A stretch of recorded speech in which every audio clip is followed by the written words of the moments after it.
and all praise and honor and glory to Yahweh, Ba'ashem, Yahushai, Ba'ashem, Rakah, Qadash. We out here another week. Wadi Yahweh, Ba'ashem, Yahushai. Wadi Yahweh, 2019, the year of preaching and prophesying in the name of Yahweh, Ba'ashem, Yahushai. Okay, here to tell our AR, you so-called black, Hispanic Americans, and those that go back to us on your father's side, we are the Hebrew Israelites the Bible speaks of. Right. All right, we're coming into some serious times. We're already living in serious times. I don't know if you know what's going on out there in the Bahamas, Caribbean islands, and all on the eastern seaboard. You got the big big hurricane. What's it called? Dorian. Yeah, that big hurricane called Dorian. All right. So we all send prayers and prayers and blessings to you brothers that's out there in those affected areas. May Yahweh Ba'ashem Yahushai bring you through that, man. And I know He will. We know You will. You know, we're going to pray for you brothers, you know what I'm saying? Not right now, but you know, you brothers out there on the highways and hedges, you brothers that's on the YouTube, make sure you throw some prayers for those brothers out there, man. Okay, go ahead and give me the first scripture. This is the book of Leviticus, chapter 23 and 26. It says, "And the Lord spake unto Moses, saying, Also on the 10th day of the 7th month, there shall be a day of atonement.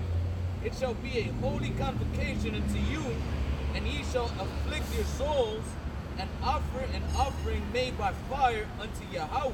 Right, so that day of atonement is an atonement for our sins, man. We had the high priest, he would go into the holiest of holies, okay?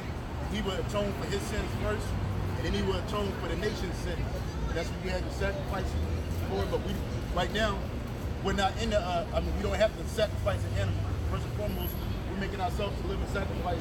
But really, first and foremost, Yahweh Shah was that perfect sacrifice for the whole nation. So we don't have to adhere to the law of sacrifice anymore. Because Yahweh Shah was that sacrifice. Matter of fact, I should have started, go to Judges 5 and 11. This is the book of Judges of 5 and 11. And it reads, "They that are delivered from the noise of archers in the place of drawing water, there shall they rehearse the righteous acts of the Heavenly Father, even the righteous acts toward the inhabitants of His village in Israel." And that's what we're doing right now, because that's all we can do on this side is rehearse the righteous acts. Okay? That's why we're keeping the law to the best of our ability. That's rehearsing the righteous acts. Because right now we're actually living in a dress rehearsal. Okay? Follow the law, such commandments 100%. We're never going to be perfect. All right? But here, all we can do is practice. Because we're, Al Iverson said, we're talking about practice. Practice? Well, yeah, we're talking about practice, man. Hey, practice makes perfect. The scripture says, "Be ye perfect as your Father in heaven is perfect." So here it is. All we can do on this side is rehearse the righteous acts. And that's how we know. He said, "They that be delivered from the noise." What, the noise of pestilence? The noise of archers, which are those nuclear missiles. Those archers and those arrows, those are the nuclear missiles, man. The noise of archers are those nuclear missiles. So they that be delivered, which is the elect, are going to what? Rehearse the righteous acts, one to another, even in this village, because Israel is a people before it's a place. Jerusalem is a people before it's a place, right? That name of that land got the name for got the namesake for the people first. So wherever we're at, those are our villages. We're living in, this is a village. It's going to be considered a village. This brother lives at, you live at, I live at, you know. But then we're here on Hawaii, man. And so we rehearse the righteous acts one toward another. That's real love. That's why Yahweh Shai said about the 2 commandments that I give you, which they're really not new, but all the law hangs on that. 1, fear the Heavenly Father, Yahweh Ba'ashem Yahushai, with all our heart and soul, and also to love one another. When you love one another, what are you doing? You're practicing those laws. If you love a brother, you're not going to steal from him. You're not going to commit adultery with his wife on that brother. You know, you're not going to covet after that brother, his wife, or his goods. These are some of the laws. Okay, you're not going to lie to that brother. So these right now, we're practicing the righteous acts, man. And so one of the righteous acts is the Day of Atonement. You got a scripture? No, I was looking for where it says that things that are written is like a shadow of things to come, which are in what we're going to be doing in the kingdom, man. Because like we were speaking on, we can't follow the law, statutes, and commandments perfectly because this is not our kingdom, man. We're not a sovereign nation. And for us to keep it, first and foremost, we have to be perfect like Yahushua, which will come with salvation. And second of all, we have to be a sovereign nation, to have our own land, to have our own animals.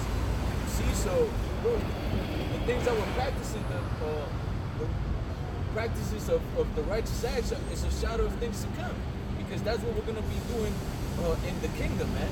And that's also like it says. So, no, let the brother get it. And like it says in the scriptures, let thy will be done in earth as it is in heaven, man. And then you know that in the heavens, there's all sorts of rituals done in the heavens, you know? Okay, this one? Yeah. Which one? Hebrews 10 and 1.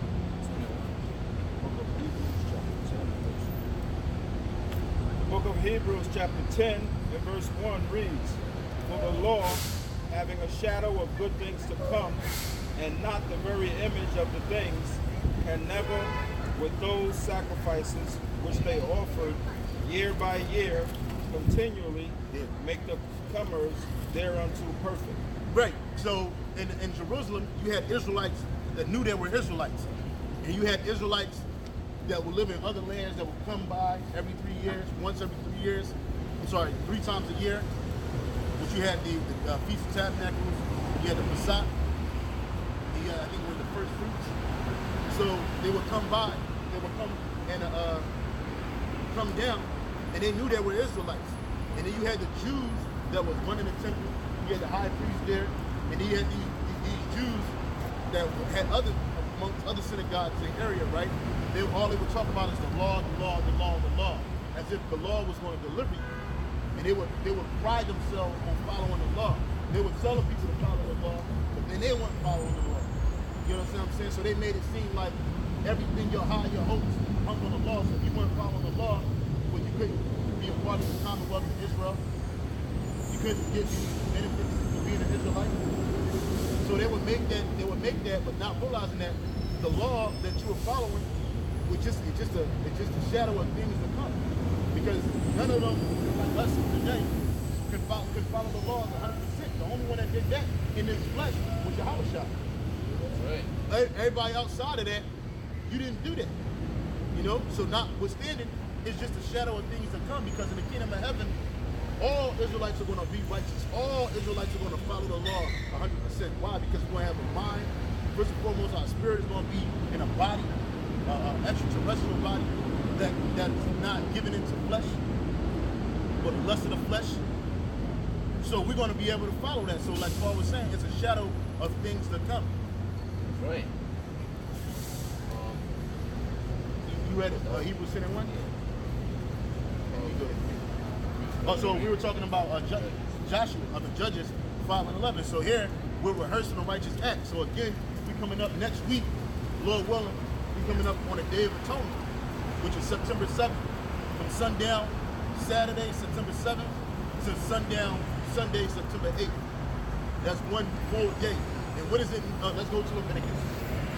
Back in Leviticus chapter 23 and 26, and the Heavenly Father spake unto Moses, saying, also on the 10th day of the 7th month, there shall be a day of atonement.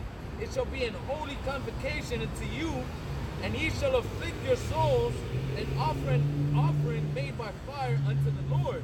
Right, so we don't have to make that offering by fire, which is that sacrifice. Yahushua has done that, but we still ought to afflict our souls. Now, how do you afflict your soul? Well, you don't eat, okay? You're not drinking no water. You abstain from water. You abstain from sex. It's like a Sabbath day, but first, not a Sabbath day because you're fasting. So you don't eat nothing. I remember when I first came into the faith, to the truth, there was this guy. He's no longer with Great Millstone, but nigga just came out of nowhere. He didn't talk to nobody. He didn't answer a question. He just hopped out the gate talking about you can eat on the Sabbath, on a day of atonement. And that nigga, he just went off. Again, he's no longer with us no more. Because that shit could have caused a lot of us that were younger in the walk to go off. Any man younger to go off. You know what I'm saying? He did that shit without comment. So just to make this point solid and clear, you do not eat. You do. Matter of fact, it's going to go into it. Read it again. Leviticus 23:7. Also the 10th day of the 7th month, there shall be a day of atonement. It shall be an holy convocation unto you, and he shall afflict your souls and offer an offering made by fire unto the heavenly Father. And he shall do no work in that day. So just like a Sabbath, you don't do no work in that day. Go ahead. For it is a day of atonement. It's a day of atonement. So if you can get that day off, brothers, get it off, man. And if you can't, you gotta go to work, and then you gotta have to deal with that. Pray to the Lord to give you strength, That's not right. to faint. And that's what it's all about. It's 24-hour period, bro. You eat all fucking year long, bro. 1 year. I mean, 1 day out of one day out of 1 month out of 1 year shouldn't hurt you, man. But you know, some brothers gotta work towards it, especially young brothers that's coming into faith. But hey, guess what? You getting through that day, that's a show of faith. And that's what that really is about. Us showing faith to Yahweh Shai. And you should also be like fasting here and there, like all throughout the year, man. Because the way the spirit works, man, is that when you fast, you get closer to the spirit world, man. Because you're becoming like the angels, man, that don't need to eat and drink. So you're and if you're meditating in the Word, man, you should be meditating in the Word too. Because we offer those days of fasting to the Heavenly Father, man, so that He can increase us. So you always during those fasts, meditating, studying the Word, and then like we're speaking of the Day of Atonement, you preparing yourself to do that atonement, man, for your sins, because we all go off, and like we're speaking, we know that Yahweh Shai was the ultimate sacrifice, the ultimate atonement for the nation of Israel, but we still got to do it, practice the righteous acts, man, because we still go off. See, so that's another good way to prepare for the Day of Atonement, man. You fast, whether it be only food or only water, and then little by little, your body's gonna prepare itself for when you have to fast the whole day without no water and no food, man. Leviticus 23:28 says, "And he shall do no work in that day, for it is a day of atonement, to make an atonement for you before Yahweh your power. For whatsoever soul it be that shall not be afflicted in that same day, he shall be cut off from among his people." Right, so back then, it was very serious, man. The Day of Atonement was a serious day, man. You guys should do, you supposed to be afflicting your soul, but you out here doing shit, you know, giving into your pleasures. Now we in this flesh when we go off, but still, nah, brother, you know, it's a serious time. It's a solemn day, you know. So you gotta afflict your soul, man. You know, and that's not talking about beating yourself with fucking cat of nine tails like the Christians and them Catholics do, man. It's talking about not eating, okay, not doing any work, okay. If you're not having sex, you refraining from all of those things for a 24-hour period, man. And in that period, what are you supposed to do? You're supposed to be praying, man. Praying, reading. Go through Leviticus. Go through the laws. Go through the book of the law. You know? Spend a day studying. 9 times out of 10, like last year, me and a brother, we got together. It was towards the end of the Day of Atonement. And we did a video, a random place. We just was at a random spot. On that particular day, we're going to be at camp. We're going to be at camp. So, you know, Jake will probably try to get out here a little earlier that day. And then in camp a little early. Well, in camp going into the Sabbath. Well, actually, we'll probably come out here a little later. You know, because the sun goes down at a certain period out here. So we'll probably get out here around the same time of day. Between 3 and 4. You know what I'm saying? Come out here, the whole camp. Until the sun go down.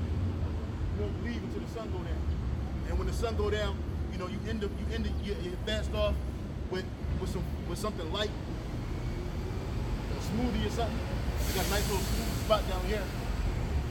Right down here and stuff. So, you know, end it off with a little smoothie or something like that. And then we'll go about our way. It's like, you know, you can eat. And then also too, we make sure you bring the anointing oil. Remind me to bring the anointing. I actually got some that you guys made. That oil that you made on the frankincense that you doing. Oh yeah. Yeah, I got it in my bag. So, you know, we anoint each other. You know, and that's what we do.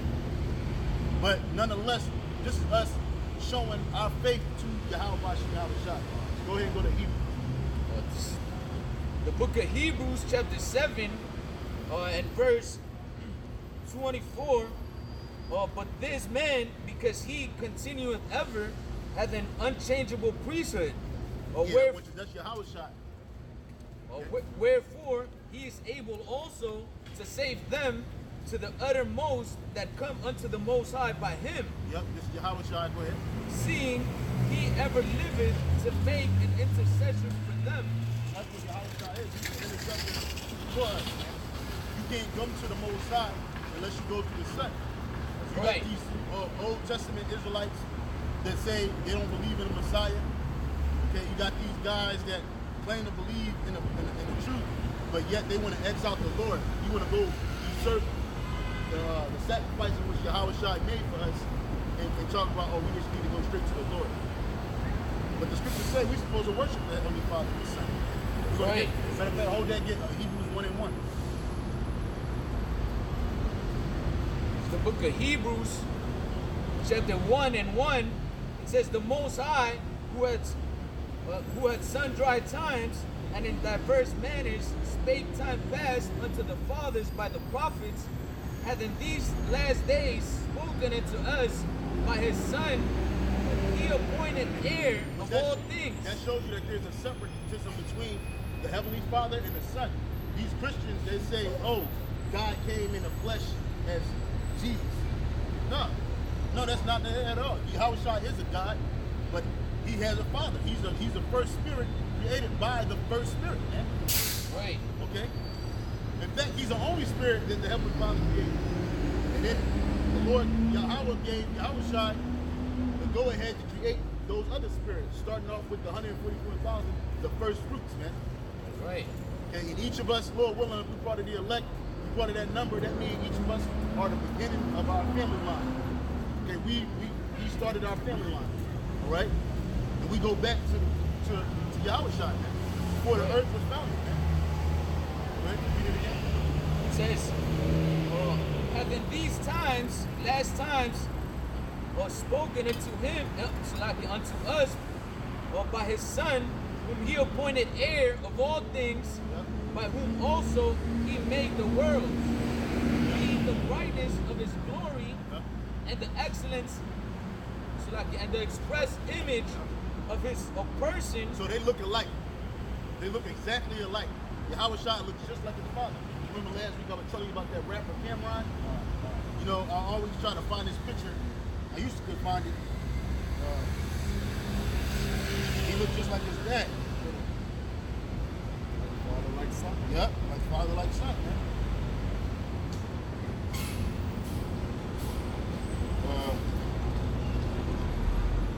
Even Cameron's son looks a lot like him too.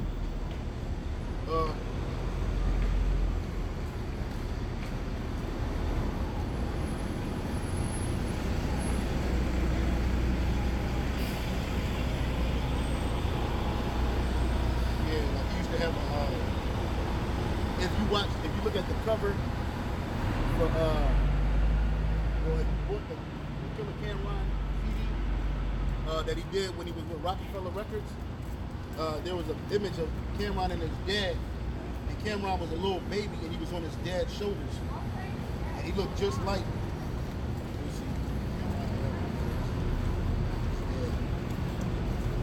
Yeah. He looked just like him. Well, that's just how Yahweh Shai is. Yahweh Shai looks just like the Most High Yahweh.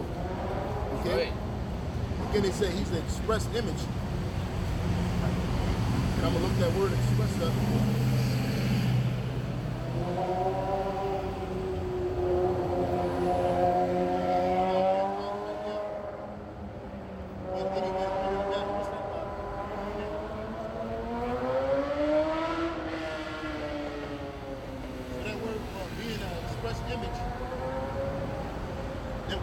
express image.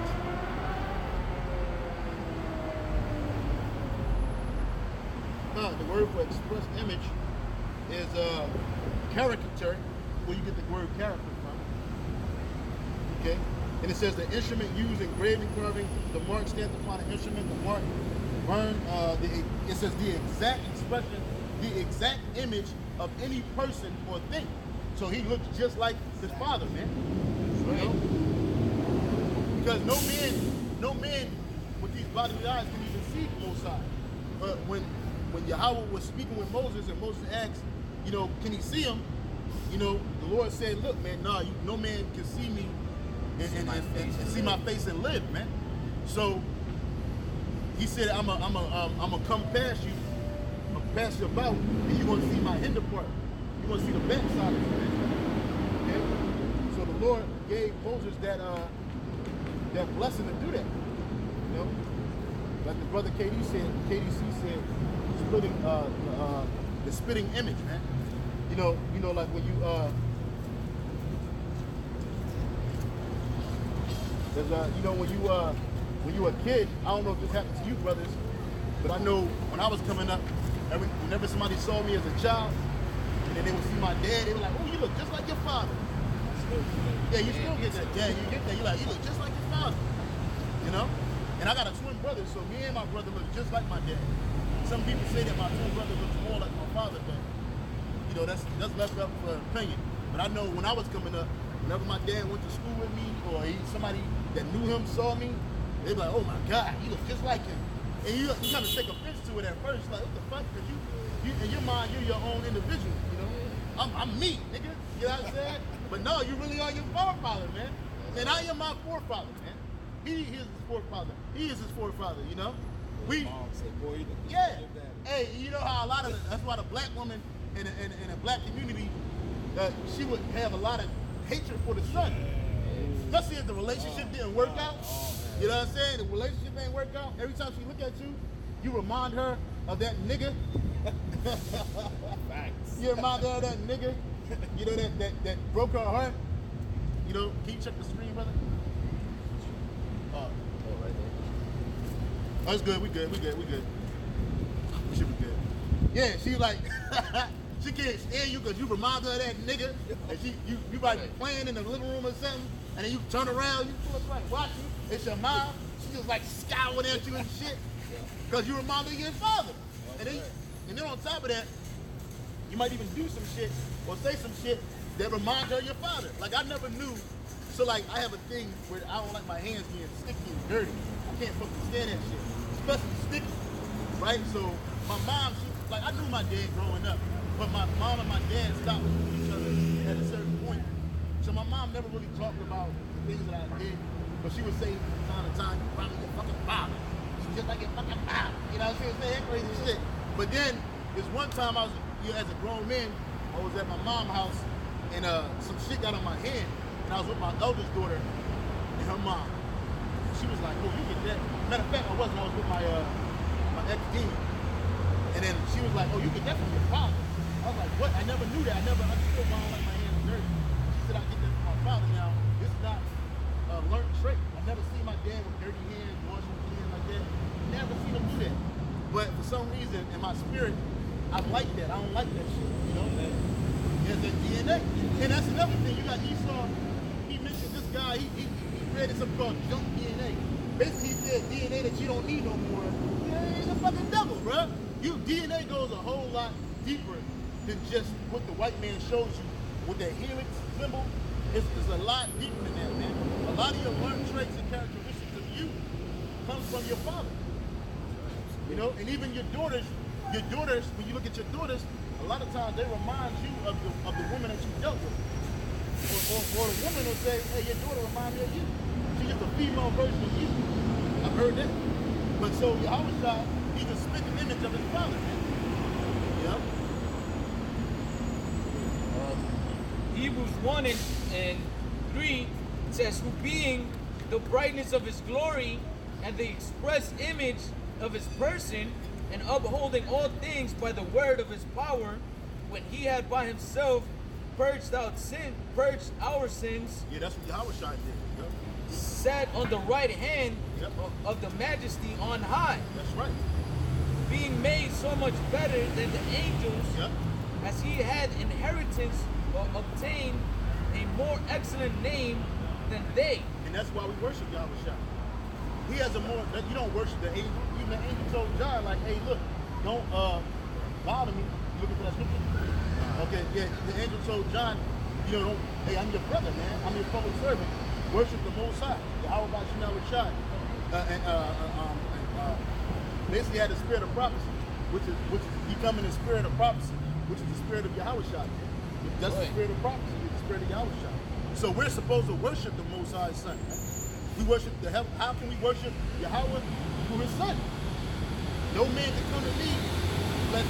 No man can come to the Father unless He goes through me. He's our intercessor.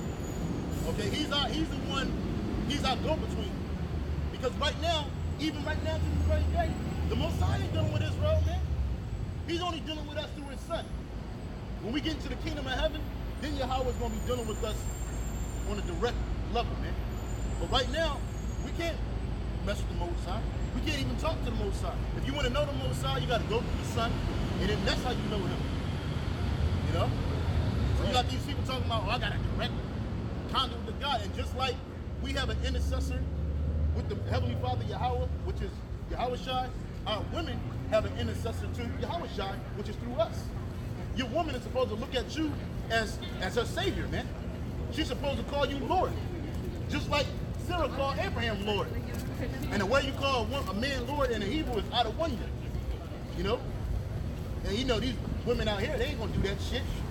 But truth be told, if they don't, they're going off.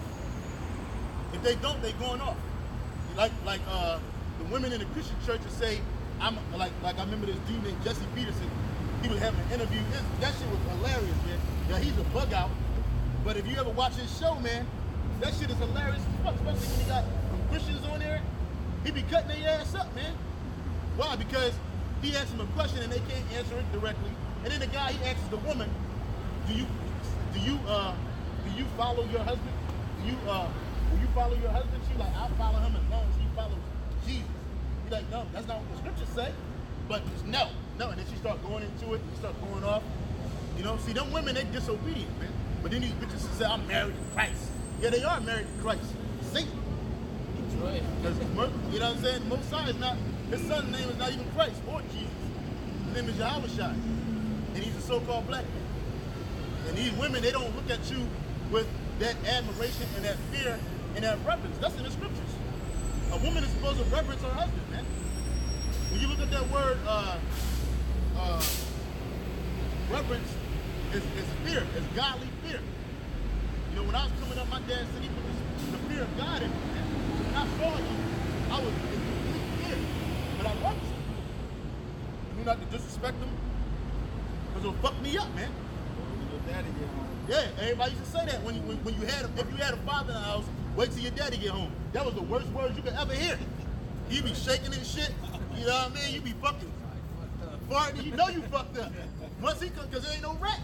Because it's ass whooping time. You know what I'm saying? Because your mom, she talking that shit, scare you and shit. And then it get to a certain point of your life as a man, as a young man, your mom hits don't really hurt. That shit just be like, you just be yelling and screaming for theatrics to make her feel like he's doing something to you. But really, she ain't doing nothing to you. But if your father comes through, you already know he's fucking you up. He's 39 years old. I still got marks on my legs from stitching cords, man. Yeah, you know what I'm saying? But that remind me. Yeah, not to steal, not to fucking curse, not to be talking shit in school, doing what the fuck I want to do. So that reminds me, you know? And the scriptures speak about chastisement. All throughout the scriptures, I think there's a scripture, one of you brothers on a comment board can find it. It says, basically, beat your son with the rod, he'll live, it won't kill him. Something like that. It won't kill him. And that's raw as fuck. It's plain to the point in the scriptures, man. Yeah, when you find it, go to the scriptures. Get it. So you can feel it. You know? Proverbs 23 and 13. Yeah, go ahead and get it. The book of Proverbs 23 and 13, it says, withhold not correction from the child, For if thou beatest him with the rod, he shall not die. And that's plain and simple, man. Withhold not correction from a child, for if thou beatest him, and when you look up that word, it says strike, beat. If you beat him, he ain't gonna die. Hey, I'm still here. Like the brother KDC said, he said, Khan, scared, counting the hours before he comes. That's right, man. Cause you be watching that clock. I know I used to do that shit. Bro, my grandma used to tell me, sit your ass down before you get yourself a heart attack, man. You know, I was out, my nerves are shot, bro. You know, my nerves are shot. Once I can't read the truth, I learned to kind of like mellow down, man. When I feel like I was in trouble, I used to hate my name get called. I still do to this day. I don't like nobody calling me by my slave name. I hate this shit, you know? Why? Because it reminds me of, yeah, when I was in trouble, man. You know? But like the scripture said, read it again. This is the book of Proverbs 23 and 13. 13, 24.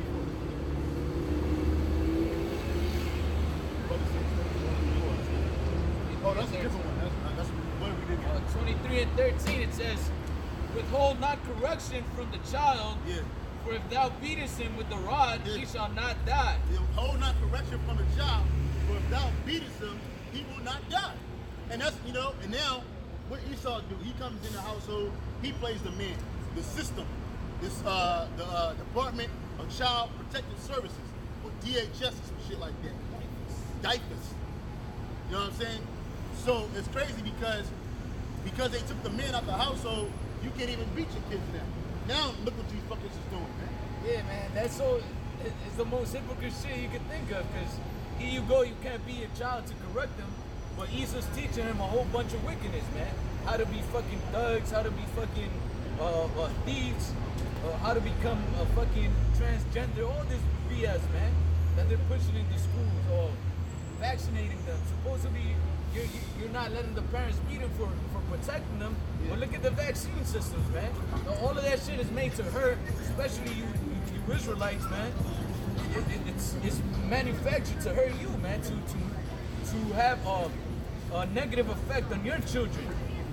But then you can't correct your own children, man. He's just a damn devil. Yeah, but he can correct it. Yeah. But when he corrects your kid, it's in wickedness, man. Because look, they use that DHS with diapers to take the kid out the home, right? Rob the parent.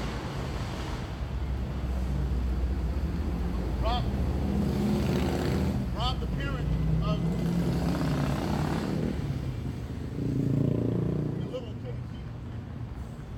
And they'll rob the parent of their rights. And then they'll get your kid sent off to some foster care with somebody you don't even know, and then your kid will be worse off with them than he was with you, man.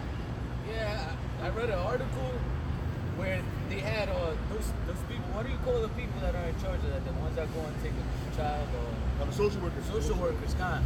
And they had these social workers up in the northeast somewhere. I don't remember exactly where, but let's say they had a small problem, right, with the child, and then they were involved in the situation, and they would take the kid and interview them, not interview them, but speak with them, and start lying to them that, oh, remember you told me that your daddy used to hear you, blah, blah, like getting shit in their head to a point where the kid actually said, oh, yeah, and then they took the kid away for sure and put him in adoption homes to give him to rich Edomites that couldn't have kids, man. And then and what the Edomites do is freaking off on Jake, Yeah, man. dressing Jake as a little girl, you know, bugged out, had a little Jake there, bugged out.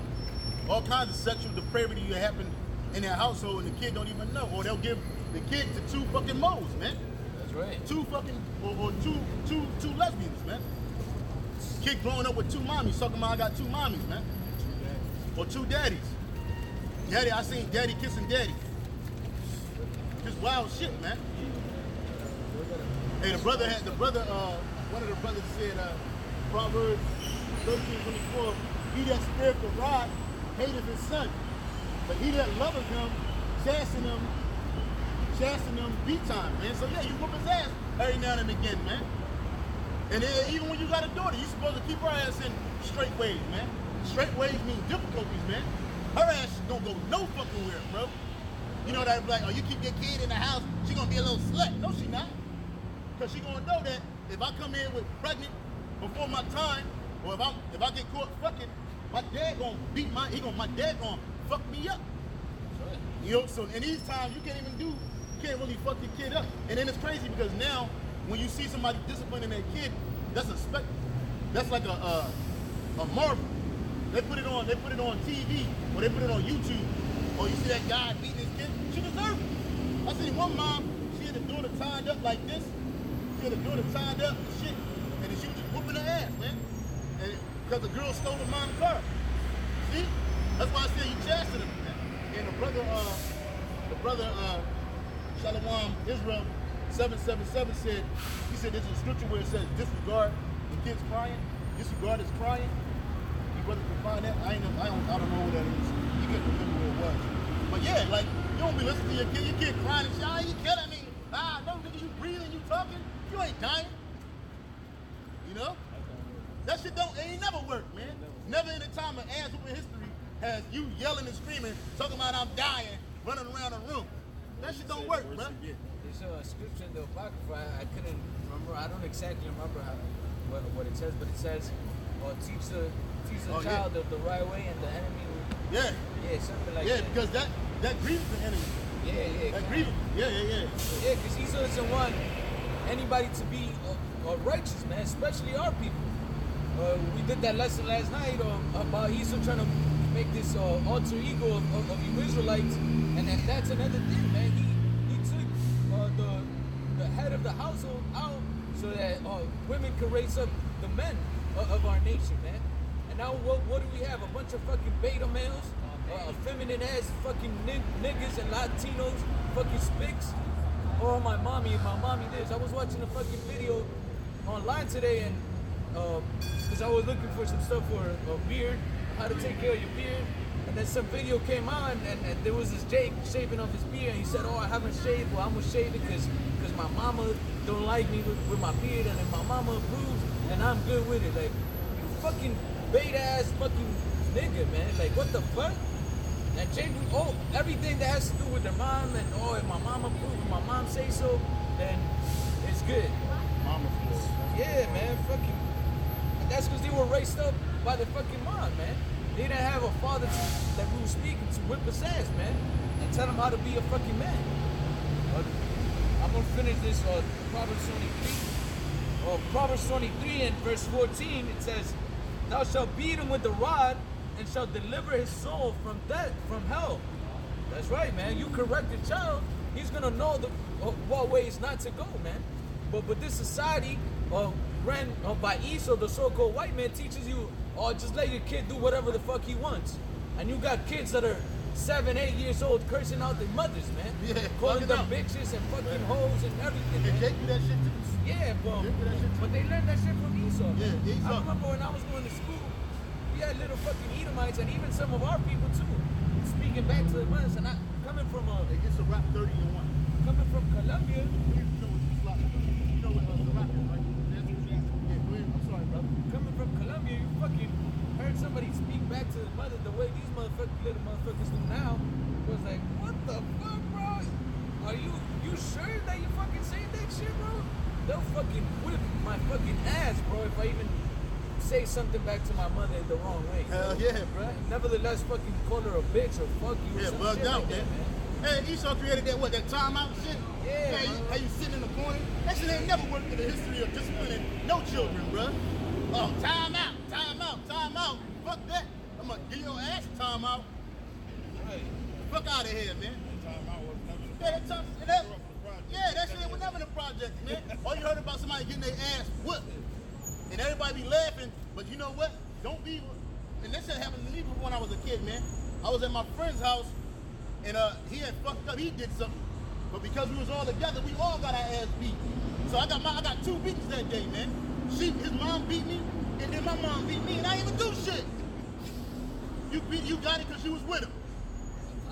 You accomplice, nigga. Hey, that works in the court of law too, man. You're an accomplice, man. And for the Lord too, man. All Yeah. these nations that helped Esau destroy our nation, man, you gonna get it too. Yeah, they gonna get it too, man. They might not get it as bad, but you gonna get it. It ain't gonna feel like it's not as bad. Go ahead, brother, read that. The book of Ecclesiasticus, chapter 30 and verse 1. He that loveth his son causeth him often to feel the rod. Yeah, he whooped his ass all the time. Often. That mean a lot. And my dad loved me, man. That's how I know my dad loved. That's why it's crazy, because when I was coming up, I had to live with my mom. I lived with my mom for a certain period, and then when I was getting a certain age, around like 11 and 12, I had to go live with my dad because I was just too much for my mom. And I used to hate my dad, yo. Not because he wasn't doing what he was supposed to, but because he was always whooping my ass, man. He was always disciplining me, and that's really how it's supposed to be. Your kid's supposed to grow up hating you, man. And guess what? In later in life, it's gonna speak about it. But later in life, you're gonna appreciate that shit. I love my dad today. I'm 39 years old. I respect my father, my fleshly father. You know, I give him due respect. You know, and he kind of let me get away with certain shit. But if I start cussing too much, he'll check me, man. And I'll shut the fuck up. You know what I'm saying? Because he don't play. And he's like 60 now. My father's like 60 years old now. So yeah, I think he's like he's about to be 60 this December. Because I'm about to be 40. He got me by like 21 years. So yeah. And I don't play. And he don't play. And I don't play with my kids, man. Go ahead, keep, it's a lot in there. Go ahead and keep reading. He that loveth his son causeth him oft to feel the rod, that he may have joy of him in the end. Yeah, he may have joy of him in the end. And that's, my dad, he got joy of me. He got joy of me, even in his older life, man. You know, when he keep reading. It's a lot of meat in there. Verse 2, he that chastiseth his son shall have joy in him, and shall rejoice of him among his acquaintance. And now my dad do that. He talked highly of me and my twin brother, man. He's like, man, brother, you gotta meet you the man, Daryl. Or whatever, Jimmy. You know what I'm saying? He said, I'm amongst my friends, but I speak highly of y'all, man. Because you taking care of your kids. And he see that. He see us taking care of our children. He see us being fathers to our children. And we ain't gotta be there every fucking day, man. He also tell you that you gotta be around your kid all the fucking time, 24/7, playing ball. Hey, in the kingdom of heaven, man, we're not gonna be throwing the fucking football with our children, man. With our sons, man. We're not gonna be coddling our daughters. But you ain't supposed to do that. You know, oh, that's my little princess. No, you get in her fucking ass, man. Because these little girls are fast. They'll fuck up, man. I'll cuss my daughter the fuck out. My oldest one, yeah. There used to be a time where I was like, oh, that's my little girl. No, fuck that. Because my little girl, she try to get over on you ass, man. She thinks she's slick. So you gotta put your foot in her ass, man. You know? And if I had a son, I'd fuck him up, man. My son would really think I hated him.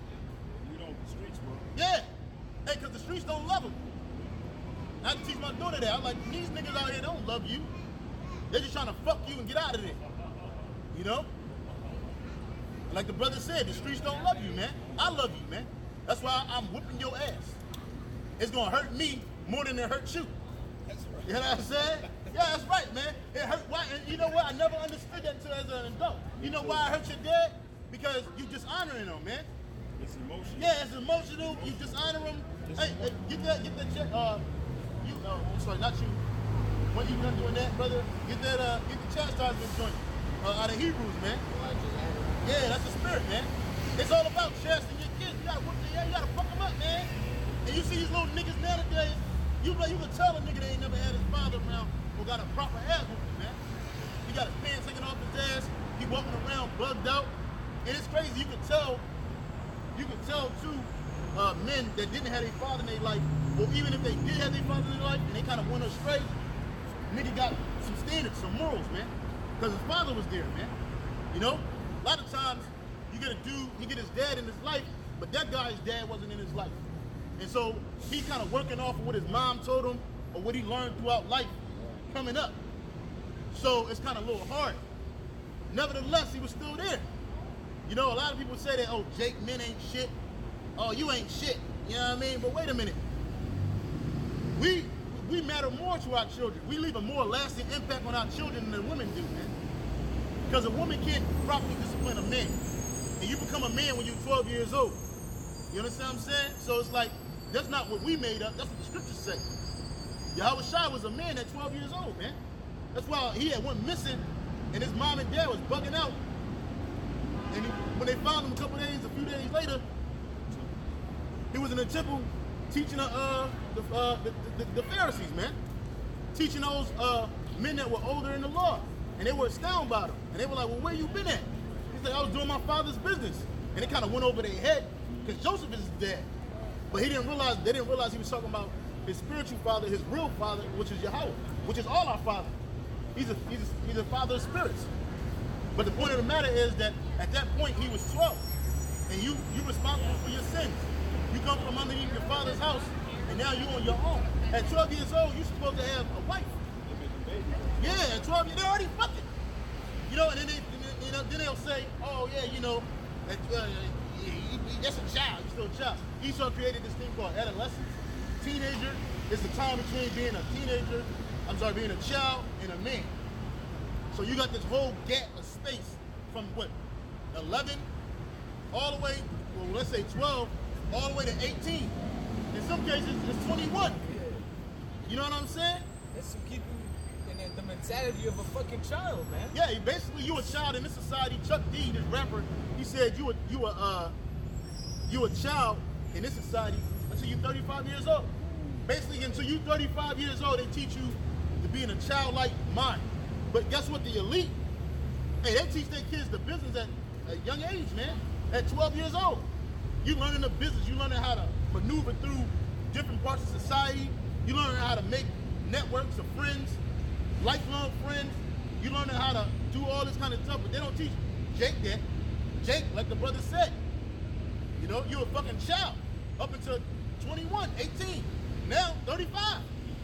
Then when you turn 35, almost 40, now you want to try to get your life together. You want to work on your credit. You want to work on your financial skills. You want to work on your networking skills. You know what I'm saying? But you like 2 decades late, nigga. Still living with your moms. You got niggas that's 40 years old, still living with their fucking mothers. You sleeping in the basement. Oh, you talking about I'm taking care. Now, we live in Hawaii. People are known for living with their fathers and mothers, man.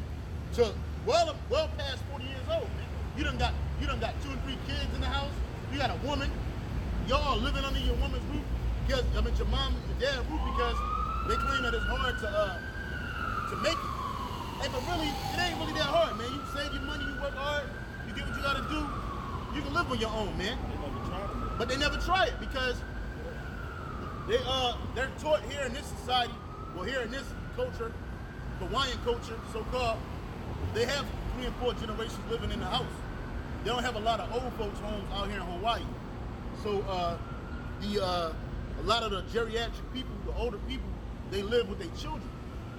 So a lot of these houses that you buy got about 3 and 4 rooms in it, and they got one of those mother-in-law suites. That's for the older people, man. And that's why they say because life is so slow out here that you can add 2 years to your life by living in Hawaii, man. And you know the average age for a person to live is 70 years. That's in the scriptures, man. What is it? 10 years. If you're lucky, maybe maybe 4 you know. But the point of the matter is that they say to that number you add 2 years, man. You know, Jake ain't really living like that. The only one in Jake family living that old is a fucking black woman, man. That bitch is a fucking abominable, man. Hey, this bitch is living to 100 years old, man. You know what I'm saying? She's the T-1000, man. A Terminator, man. Terminatrix, man. Hey, this bitch lived through it all, man. She done called your grandfather all kinds of hell. Now she's old as fuck, collecting his Social Security. You know? Wow, man. This is the book of Hebrews, chapter 12, and verse 5. It's like in verse 6. Hebrews 12 and 6.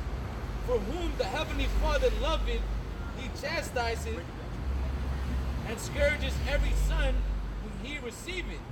That's right, man. So if the heavenly Father loves you, well, he's gonna chastise you, man. But you be coming into this spiritual fight, man. The Lord's gonna make you go through certain tests to build you up, man. And you might think in your head, damn, why am I going through this, man? Why is this happening? Hey, the Lord's building you up, man. He's putting tests, trials in your path so that you can be ready for the hour of temptation, man. And the same thing on this side, on our carnal or fleshly fathers. If your father doesn't correct you, he don't love you, man. If you a thief, they catch you stealing or doing some corrupt shit in school, and you come home suspended from school or expelled, and your father's just like, oh yeah, son, go play some video games. Well, Yeah, that nigga don't what love is he you. teaching him? To be corrupt, to be wicked, man. And then it's that's no okay. love. It's okay to do Yeah. bad shit. Yeah. So we gotta follow the example of the Heavenly Father. Just how He corrects us in our spiritual life, we gotta correct our children in our physical life, man. Yep.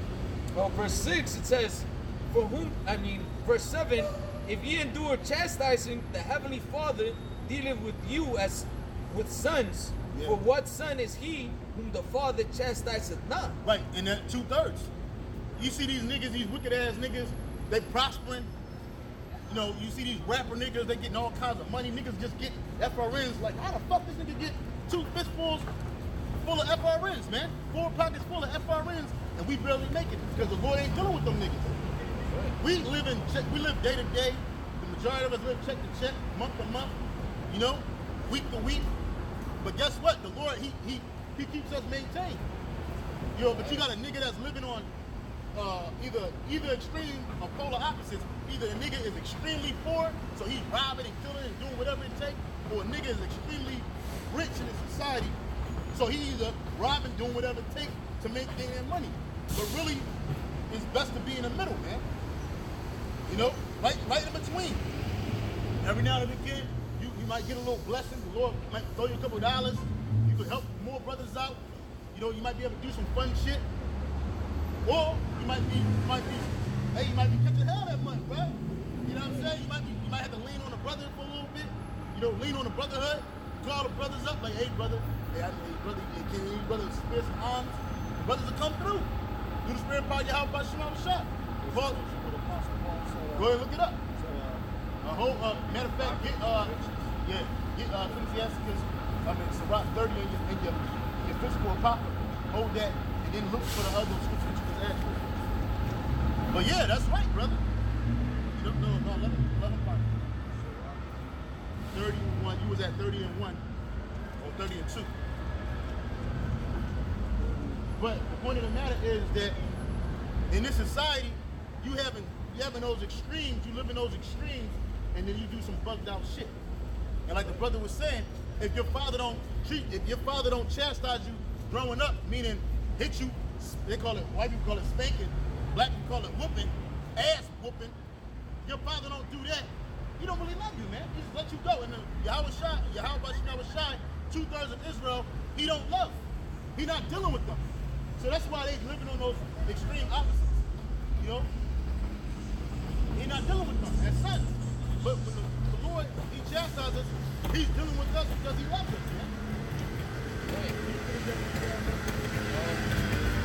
Like in Hebrews chapter 12 and 7, if ye endure chastising, the Heavenly Father dealeth with you as with sons. Yep. For what son is he whom the Heavenly Father chastiseth not? But if ye be without chastisement, whereof all are partakers, And that's what all of those people that are going to die. then ye are bastards and not sons. Then you're bastards. 2/3 of Israel, you niggas are bastards, man. You niggas, the Lord ain't dealing with you niggas. All the niggas talking about, oh, God is good. Look, I'm eating, nigga. You know, I got blessings on top of blessings on top of blessings. Well, 2/3 of Israel, they're going to get cut off and die. They're going to die on this side. That's in Zechariah, what, 14 and 8, 13 and 8? 13 and 8. You got to get it. Zechariah 13 and 8 says what? 2/3 shall be cut off and die. But the third part, you're going to be saved, man. And the third part, that's who the Lord is dealing with. He's dealing with 1/3 of the children of Israel. But 2/3, the Lord ain't dealing with them niggas. Them niggas are bastards. Right. Just like Esau's the bastard. The so-called white man, he's a bastard. The Lord ain't dealing with him. Right. On no level, man. Except that he allowing him to mismanage the earth so that he can destroy them. See, that when the Lord talks to these other nations, he's going to speak to them in his wrath, man. This is the book of Hosea 4 and 6. It says, my people are destroyed for lack of knowledge. Because thou hast rejected knowledge, I will also reject thee, that thou shalt be no priest unto me. Seeing thou hast forgotten the law of thy power, I will also forget thy children. And that's why 2/3 are called bastards, because they rejected the Lord. They rejected their father. That's right. Okay? So they got to be cast off. The Lord's not done with you, man. That was it on that? Go ahead, brother. The book of Ecclesiastes. No, go to Proverbs, the one that you had in Proverbs. Remember the one about give me neither poverty nor riches? That was Paul, right? Well, Paul, he quoted it, but it's the brother Kayal now put it up. Proverbs 30:8. Paul said what? He learned to be content, both abounding and abasing both abounding and abasing. You know, he been shipwrecked, he done been through it all. He had a little money, sometimes he didn't have nothing at all. But he learned to be content. And 2/3, they're not content with that. They're not content with being abased or being or abounding. They're not content with that. So Jake don't want a 9 to 5. Jake don't want to work hard for his earnings. He don't want to pray to the Lord to get his daily bread. That's what he don't. Jake don't want daily bread. 2/3 of Israel, they want the money. They want the bag. So they'll sacrifice and do anything it takes to get the bag. Fast, man. Yeah, that fast money. We were talking about that last night, about how Jake, you know, basically they go along with being a nigga. Yeah, Esau created the template for a nigga. Like his brother said in a comment board, it takes a nigga to make a nigga. But Jake, he embraces that shit, man. And he don't care that he had to sell his own people out. He has to act the part of a cool nigga to get those monies and trinkets because he wanna be an actor. He wanna be in Hollywood. He wanna be famous. You know? Go ahead, brother. The book of Proverbs, chapter 30 and verse 8. Remove far from me vanity and lies. Yeah. Give me neither poverty nor riches. Yep. Feed me with food convenient for me, Read 9. lest I be full and deny thee and say, who is Yahweh? Or lest I be poor and steal and take the name of my power in vain. And that's what Jake will do. See, like he said, give me neither, remove far from me vanity, because it is vanity. Give me neither poverty nor riches, but feed me with that which is convenient with that is sufficient for the evil day thereof, man. Because really all you need is your day to day. Because you don't even know if you're gonna be here the next day. That's the Lord's prayer. That's right. That's right. So you don't. So you just need all you just need, which is sufficient for that day to make it through that day. And if the Lord see fit for you to make it the next day, give Him thanks. The Wadi Yahweh Shina Shai for waking me up today, and then pray that the Lord is going to give you what you need, which He will. Did not Yahweh Shai say that your life is worth more than a sparrow? But yet a sparrow eats continuously every day. The Lord makes sure Him. How much you? Are you not worth more than, Matthew 6:11. The book of Matthew chapter 6 and verse 11. Give us this day our daily bread. Yeah, that's right. That's part of the prayer that we pray. You know, that's the only prayer you really have to say. But you know, you say other things. You ask the Lord to get you through the day. Hey, lead us not into temptation, but lead us not into temptation, but deliver us, man. Deliver us from evil. And the thing that you Israelites fail to understand, man, is that we're not here to live our best life and to enjoy life, man. We're here to be judged for the iniquities that we committed in the past, man. So the Lord doesn't want you to be a multi-millionaire and have success and all this fucking bullshit that's vanity. That's why it says, give me that which is necessary unto me, man. And as a man of the Lord, as an Israelite, a believer, man, what is it that you need? Just the necessary things to get by. Why? Because we know that all of this is vanity, man. That all this is going to be consumed away soon, man. So we don't need abundance of anything. The only thing we need abundance of is of faith, man.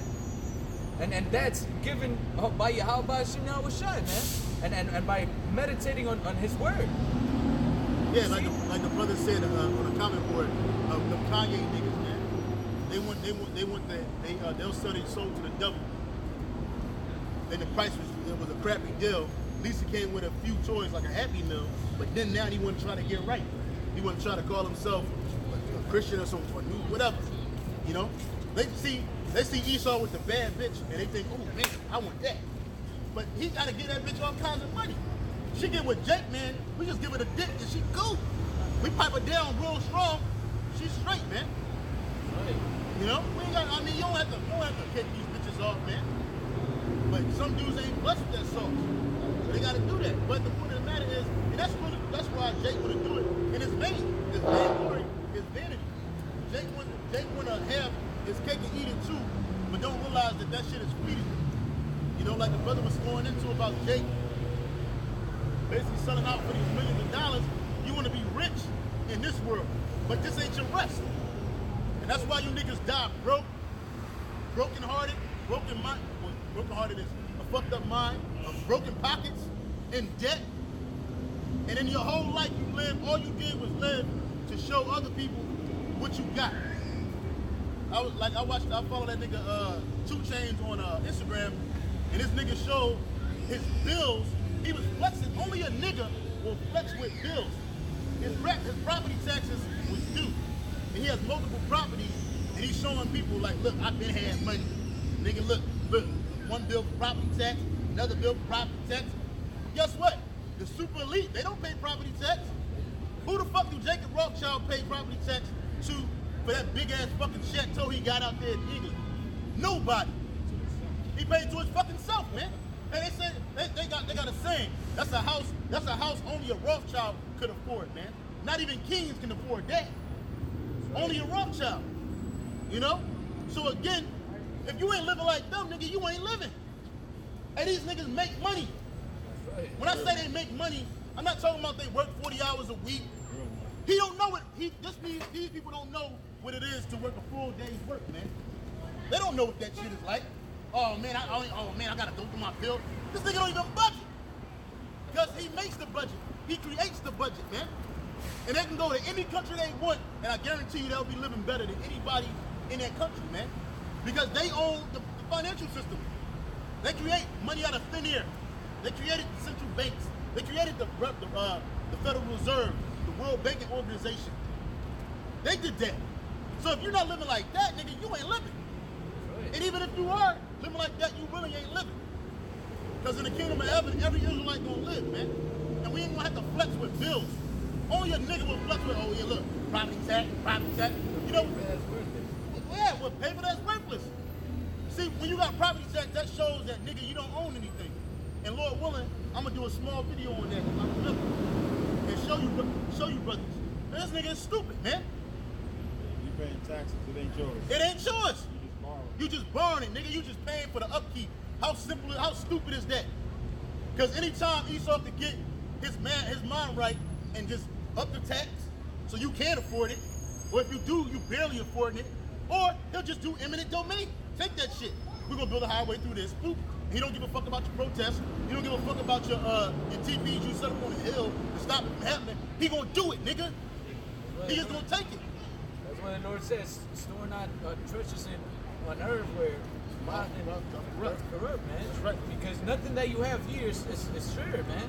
And it could be taken away from you, or whether it be like we just spoke about Esau, or the Lord could take it away, man. The Lord could set a fire in your fucking house, and all the belongings that you esteem precious unto you, they're gone, man. Yep. But the things that we're working for, the treasures that we're storing, are in the heavens, man. So that when the kingdom established, the kingdom of Yahweh and Israel, then we're gonna have everything that we desire, man. Yeah, because you don't even know that you're living in a renter's economy, man. What is a renter's economy? That means that everything you have, there's somebody above you that's making money off of that. You know? Here it is. First of all, the Most High didn't say nothing about an electric company in the scriptures, man. The Most High didn't create nothing in the Bible where it says that you have to pay for water, nigga. You know, you gotta, you know what I mean? Well, it does say having to go to the enemy for the win of all things, but that's unrighteous, man. There's more water on the earth than there is land. So water should be free. And then on top of that, every so often, the Lord caused water to come out of the sky. Just randomly. And he's gonna make it illegal to collect it in some states. Oh yeah, in Hawaii it's illegal. Yeah. You know, it's called what is it called? Parchment? It's a parchment law. Basically a water catchment law. You're not allowed to catch water, man. Yeah, I'm claiming that Edomite right there. The tall one, that's mine. That's mine. He's just a damn devil. Yeah, he's a laws. Matter of fact, he got laws where you can't even garden. You can't even create your own garden. If you do, they got a law in a book where they'll take it. They'll take your garden, man. Like Paul Mooney said, man. Hey, man, don't like me too much, man. Because you know, if you like me too much, the white men will come take me, man. That's right. He said they took James Brown, they gave him back. They take Tiger, they take anything, man. They'll take you, man. You know, so that's how Esau worked, man. So really, in the end, is it really worth selling out? Fuck no, man. To the white man, hell no, because just like Apostle Bar said in a recent video I was just watching, said that if you sell out to the white man, what you gonna get? You gonna get a kick in the ass, man. That's all you gonna get. Yeah, because he's gonna take it away from you, man. So They do it in the name of success, man, which Success. according to the Heavenly Father, that's not success, man. Being a fucking slave to a fucking nobody, man, because Esau's a nobody. Here it is. I'm sorry. Here it is. He don't even have to do the work to receive the benefits, man. He made you do the fucking work. He gets you to do the work, and he just sit back on a comfy chair like this, collecting the cash, man. I was watching a documentary, and I'll let you get to what you got, but about Jacob Rothschild. It's called The Aristocrats. Because he claims that he's not an aristocrat. But when you look at that word aristocrat, I think it says best to rule. I think that's what it means, like the best to rule. So really, he believes that he's the best to rule, man. Because he is ruling. But he claims that he's not an aristocrat, which is true. He's not fit to rule, man. He's not the best to rule, man. He might be the best of his nation, but he ain't the best to rule according to the Most High. Because look what he's doing. He's destroying the world. And so this nigga said in 2008, when that financial crisis was happening, he made money. He said, yeah, we saw it coming. We saw it coming, and we knew that that a new system had to be created. You know what the new system is? The RFID system, man. The digital system. Because what happened after 2008? They started talking about cryptocurrency, digital currency, which they were already paying people in digital currency at that point. But now, he said that it had to be a new turnover, man. And you can watch that documentary on YouTube. All you gotta do is type in Rothschild's aristocrat, and you'll hear it come out of the horse's mouth, man. How the fuck did he make money in 2008, but everybody else lost everything? Especially the people on this side here. You black and Hispanics, Native Americans, but chiefly, who was hit hardest? Judah. In America, man. You lost everything, man. And who was in office in 2008? Your friendly neighborhood in Hamite, Barack Obama. And under Barack Obama, you niggas lost tremendous amounts of wealth. The majority of your wealth, man. Right. Just because you see Oprah Winfrey or Jay-Z or Robert Smith or Michael Jordan, and you see these niggas with all kinds of billions of dollars, them niggas are broke, man. If the Rothschilds woke up with Oprah's money, they'd kill themselves, man. Right. If the Rothschilds woke up with Robert Smith's money, they would kill themselves, man. Because $3 billion is nothing. That's nothing. That's chump change. Billions ain't nothing. These niggas are trillionaires, man. At one point, it was said that the Rothschilds were worth $500 trillion, man. Now, you already know that they're worth more than that. They create money. Hey, this nigga, hey, they don't even have, I found out something, that the Queen of England, or none of these guys, they don't have driver's license. They said that the Queen of England can't get a passport because it's issued in her name. So she can just go anywhere she wants. And they ain't gonna be like, hey, where's your paperwork? What? Them niggas gonna drop the knee, man. The Rothschilds can go anywhere they want. They ain't gotta worry about that shit. They're gonna, why? Because the royalty dropped the knee to them. You know? They own everything. They own everything. Everything you see in society is owned by somebody. Why do you think there's national debts in every single fucking country, man? And who are they in debt to? They never asked that question. America is $22 trillion in debt. To who? Right. And it ain't these other nations, man. It's to the Rothschilds, man. That's why they have these big ass armies, man. Just in case the fucking people want to rebel. Hey, look, you motherfuckers are our property. You do what we say, and that's it. And people still think they're free and that they have liberty and shit. And that their vote counts into choosing a fucking leader for these fucking corporations, man. It's fucking ridiculous, especially our people, man. And you got the man of the Lord telling you the truth, man. Telling you how to escape this fucking world spiritually first, and then ultimately physically when the Messiah comes back, and you're rejecting it, man. Yeah, because it's coming from us. If it came from the white man, everybody would be all ears and all eyes, man. Yeah, they want fucking the Rothschilds to come and put themselves in public television and say, oh look, you know, we're the rulers of the earth, Yeah. and we just want to tell you that you the Israelites, so-called blacks, Huh. then they'll believe it, man. Oh, yeah. But when is that gonna happen? Never, man. And then a nigga will believe, a nigga probably still won't believe it, man. Yeah. Hey, we're here, and a nigga don't believe it, man. Hey, Yahweh Shai came, and niggas ain't believe it, man. They killed him. They gave him up to the Romans like, nah. If we got a king, let Caesar be our king. You niggas love the white man, but the white man don't love you, man. That's right. Was it Micah? 2 and 10. The book of Micah, chapter 2 and verse 10. Arise ye and depart, for this is not your rest. Yeah, go ahead and break it down. That's right. It says depart how? Spiritually, man. Don't get stuck. Don't cling unto the things of this world. Yahweh Shai told us, love not the world, not the things that are in it, man. Because like we're speaking about, all of this is gonna be destroyed, man.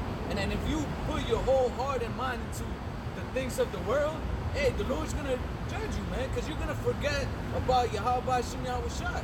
And the reason we're in these conditions, why?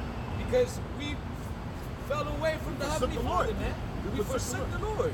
We broke his covenant. He didn't break it, we broke it. That's and right, there was man. no fault in the covenant. We started loving the world more than Yahweh Shem Yahweh Shai. Yeah, it was a fault with us.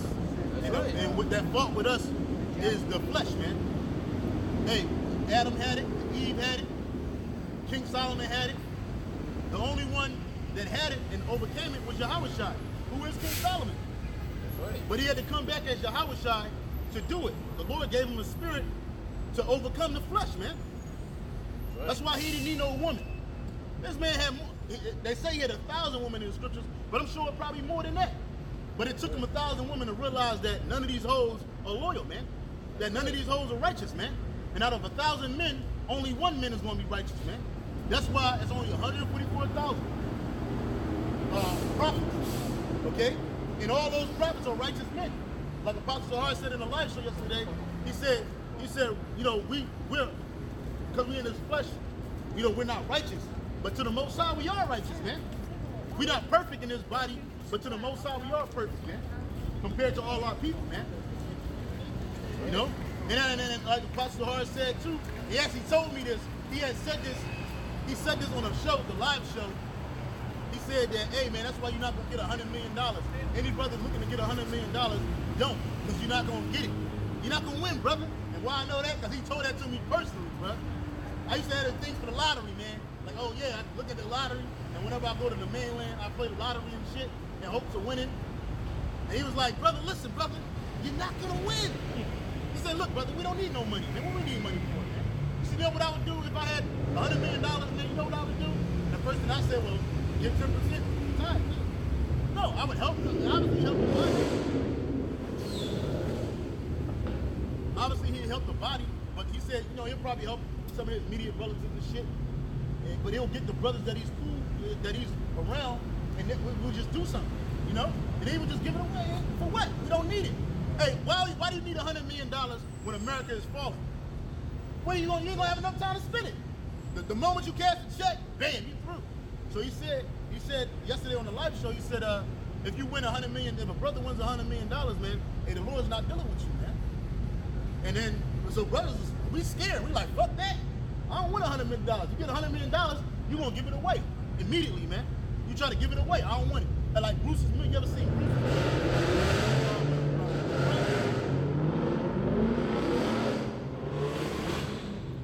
You ever seen Bruce's Millions with Richard Pryor? Bruce's Millions, yeah, Bruce's Millions. He had what, 30 days, you spent $30 million, man. And this was in the 80s. So he was like, he didn't know what to fucking do. And he could have had nothing left over. And what Esau do? Stole $10,000. And this nigga spent over $29 million in 30 days, man. And then he had the Edomite had a black fiance. All that noise from him. Toys, man. Children. So he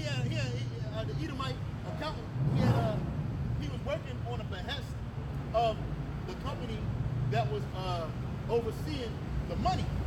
They was like, look, if we can get him to not spend this to not be able to spend the $30 million, hey man, we'll get the money. So they was like, they looked at this nigga, they was like, who the fuck is this dirty baseball playing nigga to inherit all this money? Fuck that, let's get him. So they came up, they conspired with a plan and said, look, we gotta do something. So they said they ain't do too much. You know, like a nigga said, a nigga trying to get over on another nigga is gonna try to rob a nigga of everything. Esau said, nah, let the nigga have the $29 million. Let him have the $30 million. We'll show it to him. All you need to do is take 10,000. That's all it was, 10,000 with no receipt. Because that's what it had. After the 30 days, he couldn't just go out and just blow the money because he could just give it away.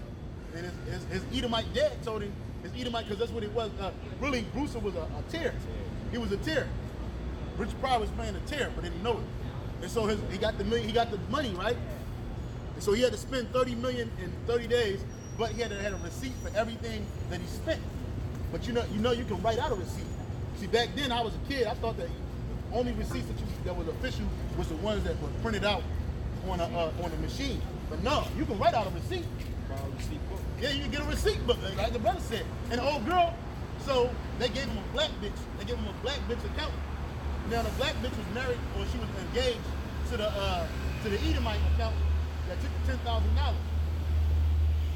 So she didn't know about it though. She didn't know. She was like, she thought it was all good. I think the nigga name was Monty and shit. So Monty was like, yeah, you good. You know what I'm saying? We straight. We just spent all the money, got all the receipts, we good. But the whole time he had 10,000 in his pocket. So then the Edomite told the black bitch, like, look, don't tell him. Guess what? He's not gonna inherit the money. She's like, why? What do you mean, Monty? He was like, because I got this. So when he pulled it out, he was like, yo, I need a lawyer. And nobody wanted to fuck with him and shit. So the black bitch was like, oh, I'll do it. She snatched him $10,000, gave it to him. He said, you can be my accountant for $10,000. She's like, but you don't have anything. Wait, I got a piece of paper right here. He got the receipt book. Man, he inherited it, man. But the point of the matter is that I just kind of lost the weight. I just gave a whole synopsis, a whole movie. But it's a dope movie because it shows you that Esau's the devil. It shows you that no matter what Esau gives you, he's going to try to take it back. He was ready to depart. Yeah, because the nigga thought it was his rest. He was broke. Hey, look, the nigga had, he came there with a Cubs jersey, some dirty ass jeans, a Cubs hat, and no money. And you know what they told this nigga? It was like, hey, what do I do with this? And said, don't worry about it, we'll take care of that. They put it in the dry cleaners. They said he gonna need something. He gonna need something to walk out of here with. You know, that's how they did Eddie Murphy in Trading Places, man. He was like, hey, what should I do with his clothes? Hey, hey, put it in the washer. He'll need something else to wear back to the ghetto. You know what I'm saying? And that's what Esau does. Esau had you wear your same shit you had, and that's what's gonna happen to all these two-bird niggas. All that shit they had, they got the same clothes, that Versace shirt that you niggas rapping about. They got that shit in the dry cleaners, man. Waiting for you, so when you go bust. When you go bust, man. That's why you see like Red Fox, all these guys, Red Fox, who else? Aretha Franklin, Prince, Michael Jackson. All the niggas died broke. They got broken in debt, man. Right. And when they was in a coffin, in the same suit that they had when they came into the industry, man. Cause see, the white man still see you as a nigga. He don't see you as a person. He don't see you as a thing. I'm sorry, he don't see you as a person due respect. He don't see you as a human, but you see him as a human. That's why the Lord said, what? Arise ye and depart, for this is not your rest. Yes. I got some more of that. Because it is polluted, it shall destroy you. And America is wholly polluted with what? When you look at that pollution, it's filth, wickedness, man. Right. America is filthy wickedness. If you're looking for righteousness in America, only way you can look for it is with the men of the Lord. That's right. In the Bible, bringing it out, the truth out of the Bible, man. This is the only righteousness in the earth. This is the reason why the Lord didn't destroy all of Israel, man. Because they got a remnant left, man. If it wasn't for the Lord having a remnant of Israel, man, he would have destroyed this fucking place, man. We would have been destroyed, man. But the Wadi Yahawashi was shot for that remnant, man. Why? Because through that, salvation is coming, man. quiz. This is the book of Joshua, chapter 1 and 8, and it reads, "This book of the law shall not depart from thy mouth, but thou shalt meditate therein day and night, that thou mayest observe to do according to all that is written therein. For then thou shalt make thy way prosperous, and then thou shalt have good success." Yeah, so you're going to have good success with the Bible, man. If you apply these things that you learning in the scriptures to your daily life, man, you're going to have success, man. Now, success is not a bunch of money, a bunch of bitches, or a bunch of houses, or a bunch of cars. That's not success, man. Okay, success is salvation, man. That's right. True salvation, success, we already made it. Yahweh got it. He got the true success. Now he's standing on the right-hand side of the Father, man. He's about to inherit a kingdom that's going everlasting forever. That's success, man. He beat death. That's success, man. I'm sorry, Mike. I'll get the description. Yeah, he beat death, man. He conquered death, man. So that's success. Because see, in Esau society, you can have so-called success. Guess what you got to do to get that success? You got to suck some ride. You got to suck some Edomite ride. You got to take some Edomite ride in a booty hole. You got to kill your family members, people that you love the most. When it's never like a stepdad or some nigga, no step uncle that used to molest you. No, you don't love him. They'll get you to kill your mother, man. They'll get you to kill your father, your children. Hey, Mike Tyson, he killed his daughter, man. That nigga was broke. He was homeless, man. No cash. Went from $300 million to nothing. Came out of prison to nothing. Well, he had a couple dollars, but once he got knocked out by Buster Douglas, it was over. It was over, and he beat Buster Douglas too. In the 8th round, he beat him. He knocked him out. But guess what? Esau said, nope, your time up, nigga. We don't need you. We'll get Buster Douglas, knock his ass out, and we'll just give and then because what happened? After Mike Tyson died, his mother died. But hey, after Mike Tyson lost, he got knocked out, the heavyweight championship just went on a fucking cop carousel around a fucking, yeah, it went to everybody, man. They gave it back to George Foreman, old ass, man. And George Foreman is a fucking Uncle Tom, man. He's gonna get put to death, man. Okay? But Mike Tyson, he sold out, man. Right. You know, he killed his little daughter so he can have that money, man. He ain't gonna tell you that, but he did do it, man. Now he's smoking weed. He don't even care. He sacrificed his daughter to Molech. And then what? Now what? She was a cute little girl. You know? I ain't sacrificing my motherfucking kids for nobody, bruh. You know what I'm saying? I'll sacrifice myself. That's what I'm doing. Making myself a living sacrifice for my children and for my wives, man. For my household. Fuck my brother in the world. This is my brother right here, man. Hey, this is my brother right here, man. These my bros, man. Like Apostle Hart said, man, you ain't got no fucking family. What family you got, man? Hey, everything he was saying, you saw the live show, you watched the live show? Everything he was saying, bro, me and you live that. We live that every day. Every fucking day, bro. My fucking people drop, the only time my people fuck with us is if somebody drop dead. And they need some money to bury their ass, man. You know? Now the scriptures do tell you who you can make yourself unclean, because when you go to a funeral, you're making yourself unclean. You touch the body, you go to the funeral, kiss the body and shit, especially like your mom or your dad, or your wife, or your brother, or your sister if you don't have a husband. And all of that we just said is in the scriptures.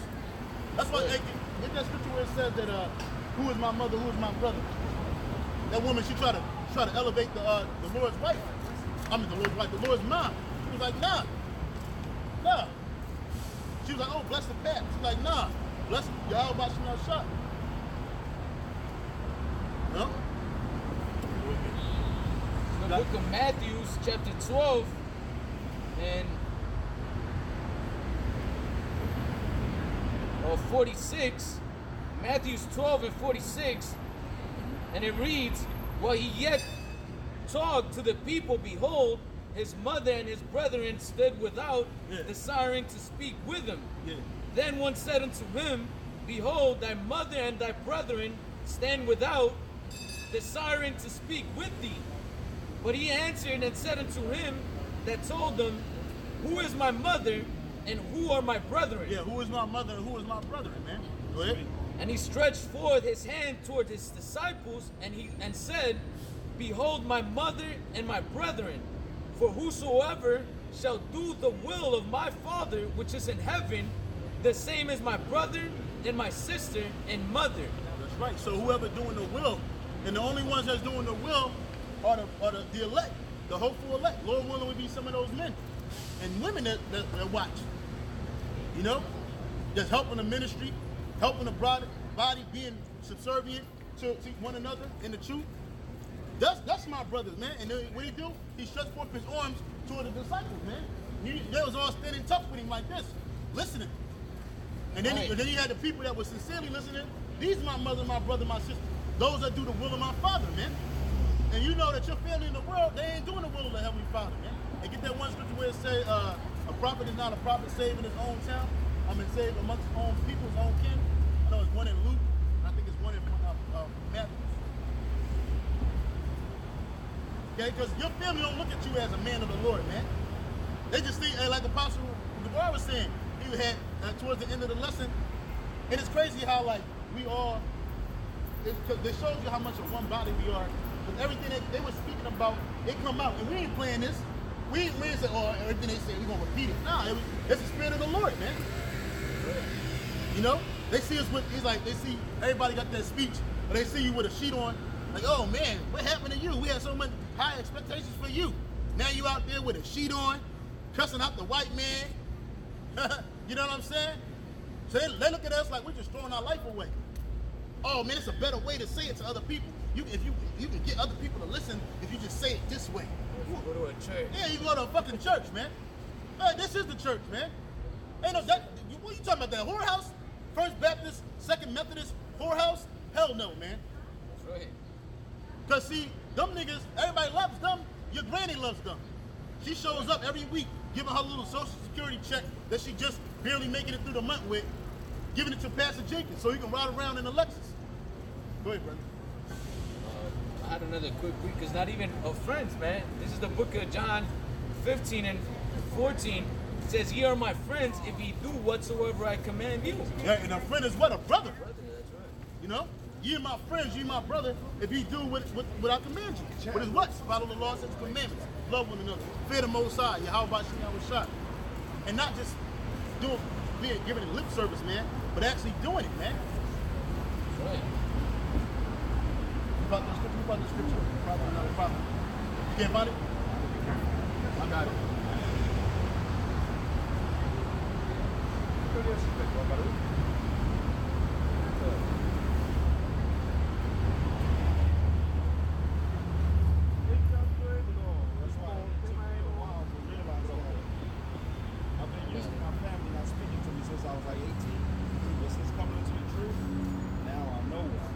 Because, hey, we were all loners in the world, man. I know I was, man. I was born with a twin brother, man. I didn't fuck with that nigga like that, man. I mean, I call him every now and again, but when we talk, it's like talking to a friend or somebody that you ain't talked to in years, so you really ain't got nothing to talk about. Like a little kid. Yeah, it's like a simple-ass conversation. Hey, what's going on with you? Nothing. Chilling. And then you try to compliment the nigga on something he might be doing in the world, you see, you know, and he be like, oh, thanks. All right, man, I love you. It's like, it really is. It is. I grew up with this nigga. I know this nigga. But I don't know him anymore because we're not on the same wavelength, spiritual wavelength. We're not on the same mental wavelength. You're not emotionally. I don't have no attachment to the nigga like that. Now, if he drop dead, you know, I might feel a certain type of way. But then I ain't gonna feel fucked up about it because I'm like, hey, look, Jesus Lord showed him mercy. Got him up out of here before all hell broke loose.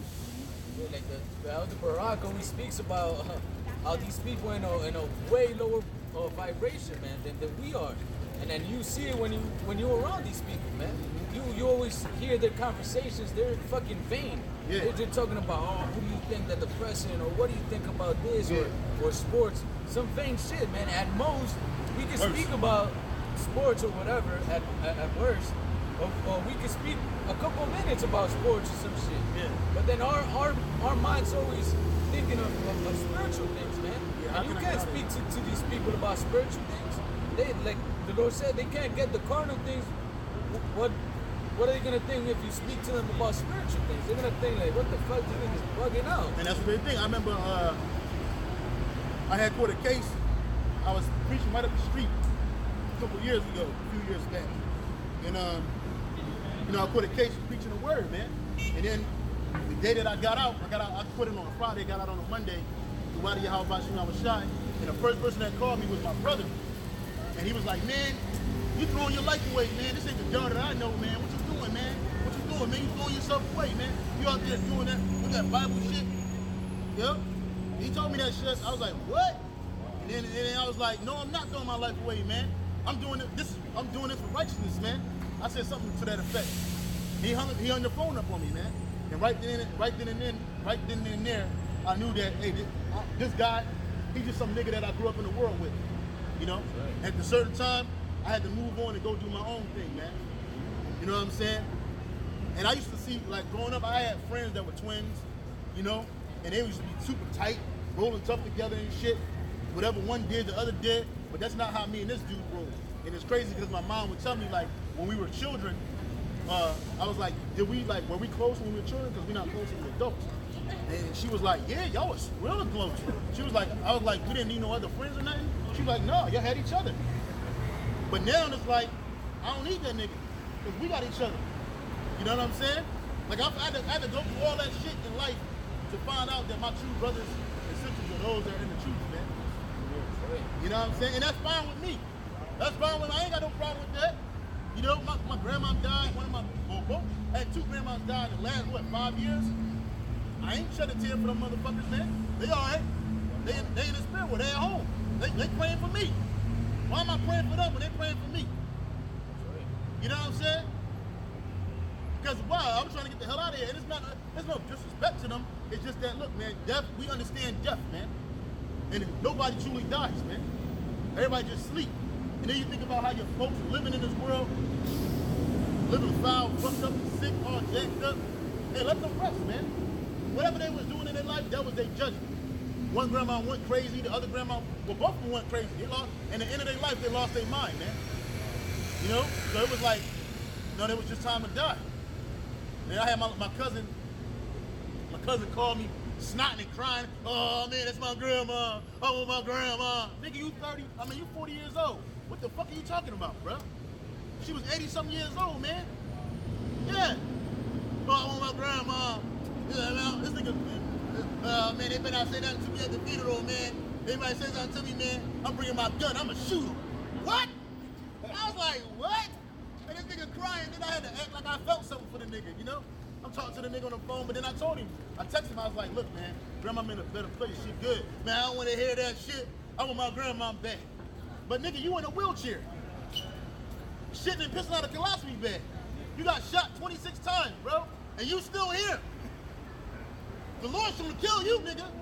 You worried about her? You better worry about your goddamn self, man. Man, I showed you the simplicity of Jake. And that's why we don't fuck with things like that. Crazy, man. No shoes on. Just walking around with drawers and a problem. But then somebody snatch her up and do whatever they will with her, then it's a problem, man. Y'all see it when she passed by? Yeah, she gonna pass by the view. She holds the ass out, all that shit. But you gotta respect a bitch like that. It's worse across the street. Yeah. I feel like looking this way to that. See? Where at? Right there. Oh, at the corner? Yeah. Watch the one at the pole. Come around the pole. See? Everything. That's all bitches want to do when they come to Hawaii. It's fucking plan the vacation a couple months before, get in shape so that they can be out here naked. In the country, I bet you they're not from America. They don't even seem like they're from America. Yeah, you're right. They probably from some European country, though. Yeah. But like you said, they can't do that over there. See, they ain't got no shoes on, bro. Brazil. I bet it's Brazil right there. Nah, I don't know Brazil. They ain't Brazil. I'm dating from Brazil. Look at these hoes. Look like I'm trying to get whether we're standing and shit. No shoes in their feet. Look, some more people with no shoes in their feet. No shoes in their feet. Walking around with this fucking shit with it, man. Dirty ass concrete. Dirty ass fucking Pissing and shit and everything. Yeah, you see? And this is the world we live in, man. And niggas love it here, man. That's why the Lord gonna destroy this place. But That's right. right. That one scripture that I asked for. Go ahead. Well, this is the book of St. Mark, chapter 6, and verse 1. And he went out from thence and came into his own country, and his disciples followed him. And when the Sabbath day was come, he began to teach in the synagogue, and many hearing him, So were will you read astonished, from, brother? saying, Will you read from? Mark 6, Okay. or were astonished, saying, from whence had this man this knowledge? Yeah, Oh, because see, they seen that he was different, man. Like, man, what's up with this dude? Where did he get this knowledge from, man? Because he wasn't a learned man. He wasn't a Pharisee. And he grew up in Nazareth, man. And Nazareth was the ghetto, man. Even though his pop might have had some bread, they lived there. His dad lived there since he was a child, since he brought him back from Egypt. And he grew up there. And you know how, like, after a certain while, when you're a kid, everything's cool. But as you grow up in an area, it gets worse and worse. That was Nazareth, man. Nazareth was considered like Baltimore, man. It was the Baltimore to Jerusalem, man. Nazareth was like the North Philadelphia of Jerusalem, man. Hey, Nazareth was the Bogota of Colombia, man. That's why they said nothing good come from Yeah, nothing good. Can anything good come from Nazareth? Hey, then Nathan said that, man. Can anything good come from Nazareth? Yeah, brother. Gmshawaii. Go ahead, brother. it says, and what wisdom is this which is given unto him, that even such mighty works are wrought by his hands? Is not this the carpenter, the son of Mary, Yeah. the brother of James and Joseph and Judah? So is this not the carpenter's son? What the son? He said it's not the who? Is this not the carpenter, the son of Mary? So they knew that Yahushua was a carpenter. It was like, didn't he fix my toilet? Isn't it the son of Mary? Go ahead. The brother of James and Joseph and Judah and Simon? Yep. Are not his sisters here with us? So he had 4 brothers. 2 of them was in the truth. I think it was James and Joseph. And then who was Simon and who? Judah and Simon? Okay, so Judah and James, or Judah and Joseph, but 2 of his brothers weren't in the truth. Go ahead, read that portion again. It says, is not this the carpenter, the son of Mary, the brother of James and Joseph and of Judah and Simon? And are not his sisters here with us? Yeah, so see, they were seeing him as like a regular dude, just like us. Hey, I'm like, hey man, hey, we come to our city, we start talking about the truth. We go around our family and friends from the world. They be like, man, what is this? What is this dude talking about? Where they get this wisdom from? Hey, ain't this nigga? Ain't this Mike? Ain't this James? Ain't this Jimmy? I know that nigga. I remember you had a snotty nose, man. I helped change your diapers, man. Right. Hey, I remember you peed on yourself, man. What are you talking about, man? Get that shit out of here, man. I went to school with that nigga, man. He didn't even go to class. How the fuck you talking about reading the Bible? He was a karate man. He said he bleed on the inside. You know? Just wild shit, man. But see, they just see that. See, they don't see the spiritual growth. Even if they do see the spiritual growth on us, to them, they can't believe it. Hey, your sister, your mom. Hey, take that Bible, get the hell out of here. I don't hear that shit. But yeah, I thought you was hey, when we was growing up, you was the most Christianest woman in the world. If anybody was gonna be saved, I knew it was gonna be you. As many times you took my ass to church and forced me to put money in the damn pot. You see? But see, in reality, they haven't grown spiritually. They haven't grown. They haven't exercised their spiritual gifts if they got any at all. So when they see you, they're like, you just a regular dude. But we're not regular dudes, man. We're the men of the Lord. Go ahead and read. And they were offended at him. But Yahushua said unto them, a prophet is not without honor, but in his own country, Yep. and among his own kin, Yep. and his own household. Right, and that's why Apostle Gabar, he had mentioned about the word apostleship, which just means to be sent away.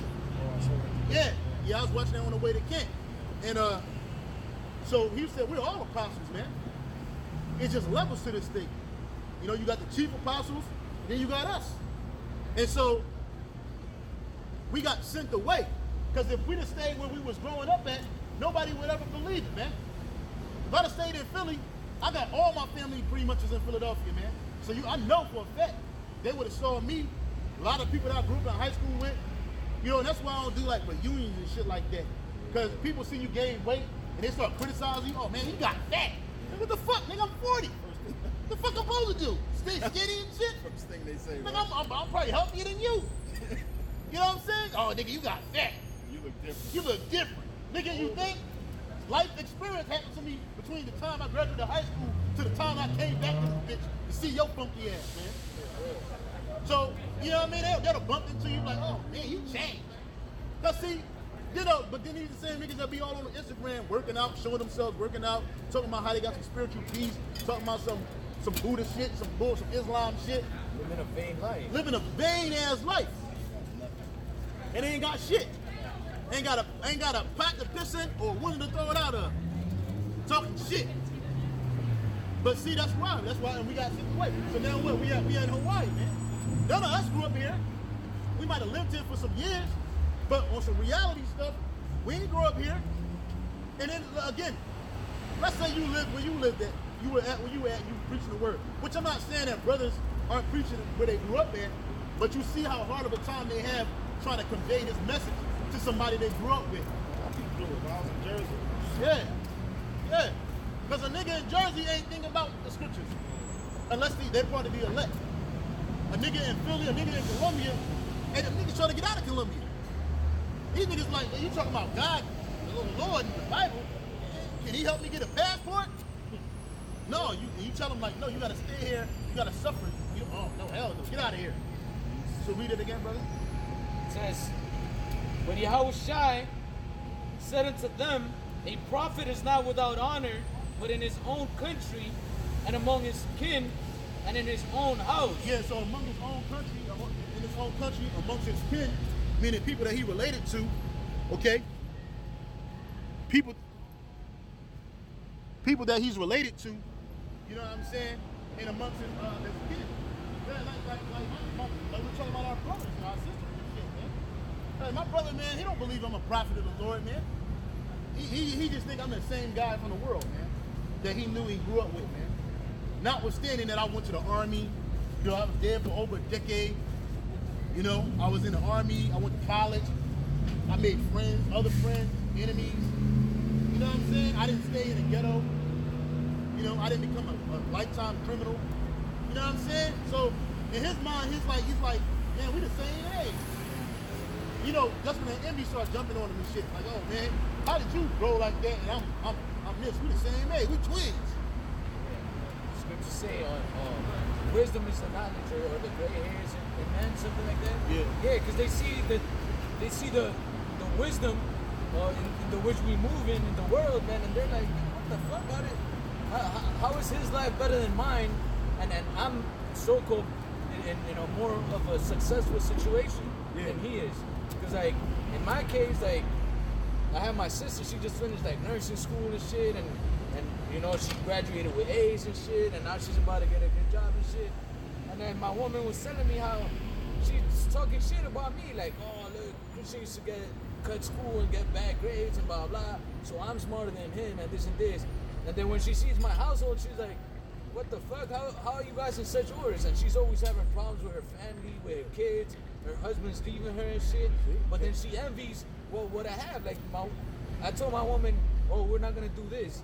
And then my sister was like telling her, like, oh, you only do what Christian says and whatever. Bitch, I'm my husband. Yeah. I'm fucking my husband. What the fuck?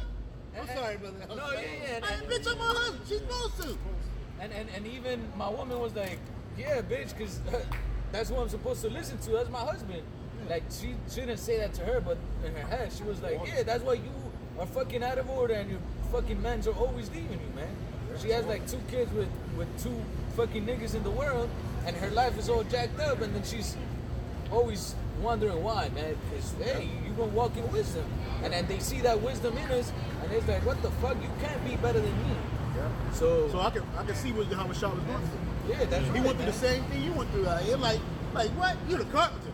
I ain't spoken to my brother, like, I couldn't even tell you. See? And now I Yeah. know why. And the Lord put a spiritual barrier between us and them, man. That's right. You know what I'm saying? And the only time, and it's crazy because then they'll be envious about brothers like us. We all come together, we barely knew each other. You know what I'm saying? And then, but we come together like we knew each other for a lifetime, man. That's the spirit. And then look, we're coming together in order. You know, we respect each other, we love one another, we reverence one another. You know, we help each other out. You know, man. That's true love, man. Because we can't get this kind of love from our family in the world, from some nigga that I grew up with. They look judging. See? We can't get that from somebody that, and that's, see, not paying attention. That's what happened when you don't pay attention to life hits you in the face, man. That's right. Like your sister, she got all kinds of fucking debt probably. Yeah, you got a good job, but the majority of your money going to have to go back to paying the white man. That's right. You know what I'm saying? You got kids, yeah, you got kids, man, but you can't keep them in. You don't know how to raise them. You don't know how to raise your children. A woman can't raise 2 boys. I don't care what nobody say. A nigga be like, oh, my mama did this. But look at you, nigga, you all emotional, unstable, you erratic, you bugging out. Look at you crying, giving thanks to your mama and shit. Come on, you bugging out, man. A mama's boy, man. You know, but see, this should make you a man. And then when you realize that there's not a lot of men in this world. There's not a lot of men in this world, man. Yeah, these dudes got penises, and genetically they might be males, but they're not men. This makes you a man. That's right. This wisdom, this Bible, this word, this truth. It makes us a man. Because that's who the Lord is dealing with. He said, remember this and show yourself men. And we learn how to deal with adversity, man. It gets so crazy that your family, see a family in the world, soon as something bad happens to them, they start panicking and shit, man. Oh, my life is over. My life ain't shit. Why does this keep happening to me? Because you don't know, nigga, you wicked. Ecclesiastes chapter 12 and verse 13.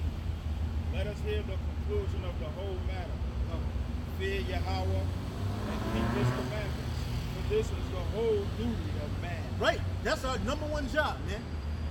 If you can't do nothing else in your life, man, you are to fear Yahweh Shai, and you are to keep his commandments, man. You don't hear none of the brothers talking about some, man, what's the meaning of life? Hell no. If a brother say something like that, man, you gotta ask that brother, what the fuck? You all right, brother? You gotta look at that brother sideways, man. You already know. I don't know what the meaning of life. I need to find myself. What, nigga? There it is right there. Then you gotta call him a nigga. Because that's some shit a nigga would say. A brother, like, I found my life in Yahweh Shai, man. I didn't start living until I came into the truth, man. And even still, obviously, we're not living a sumptuous lifestyle. But guess what? We living in the spirit, man. Yahweh Shai has given us life. Gave us the breath of life. And now we living again, man. I know who I am. I know where I'm going. I know where I've been. You know? That's right. Why you got Jake out here 50 years old still trying to find himself, man? Talking about I'm going through a midlife crisis. Nigga, we ain't going through no crisis, man. You know? John 8:32. Yeah. You should know the truth. And the truth shall make you free, man. Well, a lot of you waking up to the fact that you niggas got chains on. You niggas are still living in the matrix, man. That's right. You niggas are still eating that GMO food, thinking it tastes good, man. Break some chains. Yeah, but see, that's the thing. They don't want to break the chains, man. A nigga want shiny chains. He want sparkly chains, man. Anybody else need to know? No, I'm gonna finish this out. It says, verse 5, Mark 6 and 5, it says, and he could there do no mighty works, save that he laid his hands upon a few sick folks and healed them, and he marveled because of their unbelief, and he went round about the villages teaching. That's right, and like we're speaking on the people that were put around us in our lives, man, the Lord didn't give them the gift of faith, man. So they don't believe that a higher power could change our lives or theirs, man. Yep. Because they're not changing their lives, they're just being more wicked and more wicked. Them niggas never moved past the child stage, man. That's These right. people are grown, man child, women child. These people are like, they haven't progressed, man. And a lot of these people are still what? They right back where they grew up at, man. Still living in the ghetto, being ghetto-minded, you know, not being spiritual, eating abominable food, still tearing their body up day in and day out, still committing iniquity and wickedness and living in it, trusting in oppression, you know. We're not living like that, man. That's why he said he only did a few works, man. See, because if these people, and then you notice that a lot of those people, especially your family members, they never get out of the place that we grew up at. So they won't even, these niggas grew up in Nazareth and never been to Jerusalem. Had they went to Jerusalem, they'd know this man is famous, man. Oh, Howard Shai? Oh man, I used to be blind. Did you know he gave me my sight? See, but Jake, you gotta follow him, Jake. Oh, you good. But Jake, and your family, they don't recognize that. You know what I'm saying? There's only a few people in the places you grew up that's gonna accept you for who you are. like they don't see you as a prophet. And they said a prophet is not a prophet save in his own country, amongst his own kin, or in his own house, man. Because even your wife might not see you as a changed man. She probably see you as a nigga that used to be like so-called cheating on her, committing adultery or some wild shit with another man's woman, and coming back to her. She ain't forgave you because you ain't bring the. She ain't forgave you because you ain't pull a chicken out on that Monday. Now you ain't got shit to eat. You know, she don't see the improvement. She can't see the spiritual improvement that you made. Because, you know, it be sudden. You can go from living like a nigga one day, and then you get the truth, man. Now you trying to live righteous, man. So they can't accept that. So they'll bug out. They either leave you. Huh? They think it's some kind of they think it's some type of con. But then you don't say that with a couple of dollars. TD Jakes. That's right. Them niggas been kind to you the whole goddamn time. That's the real con. You know what I'm saying? They can change their life, but you can't change yours. You go from eating swine flesh on a Tuesday, and on Friday you realize that, hey, that's a sin. You stop eating it, but you didn't eat it. My stepdad told me that, man. Like, what you mean you eat pork? You grew up on it. The fuck, man, I ain't supposed to live on it, though, nigga. I grew up on it because I didn't know no better. Hey, can you somebody find that scripture where it says when I was a child, I did childish things? Yeah, they don't believe that you can change, man. Certain, like, in my case, when I had that fucking weed demon on me, I used to smoke a lot, man, and then when I came into the truth, I was just like, yo, I gotta fucking stop smoking, and then, like, you know, well, I didn't do it immediately, but I was just like, yo, I gotta stop, but then every time I smoked, I felt bad, like, I was just like, nah, I gotta stop this shit. Spirit. And I would tell the niggas I was with, like, nah, I'm gonna quit this shit, they were like, nah, you ain't gonna quit, bro, you've been smoking mad long, and this and that. And then when I stopped smoking, they were like, what the fuck, you been smoking? And that's it. See, they can't see that change, but then see a nigga get on Instagram and be like, oh yeah, you need to change the way you think. You need to be more positive. You need to do this.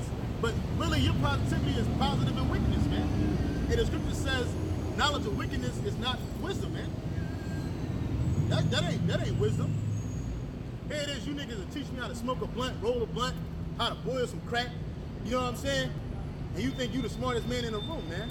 Because you can sell a house, you can do some wickedness, you think you the smartest person in the room, man. Listen, bro, you got to put away those old ways. When you come to Yahweh Shai, you got to be renewed in the spirit, man. In the mind, man. You got to be born again in the scriptures, man. You got to be born again in the mind. Okay? Go ahead, brother. This is the book of 1 Corinthians 13 and 11. When I was a child, I spake as a child, I understood as a child, Yep. and thought as a child. Yep. But when I became a man, I put away childish things. Right, and then when you're in the world, you're living in wickedness, you're living in sin, you're living in idleness, idol worshiping. That's some shit a child would do. You being tossed to and fro with every wind of doctrine. That's something a child would do. But when I became a man, I put away those childish things. And when you become a man, when you come into this truth, you become a man. You assert yourself. You walk differently. You talk differently. You act differently. You present yourself differently, man.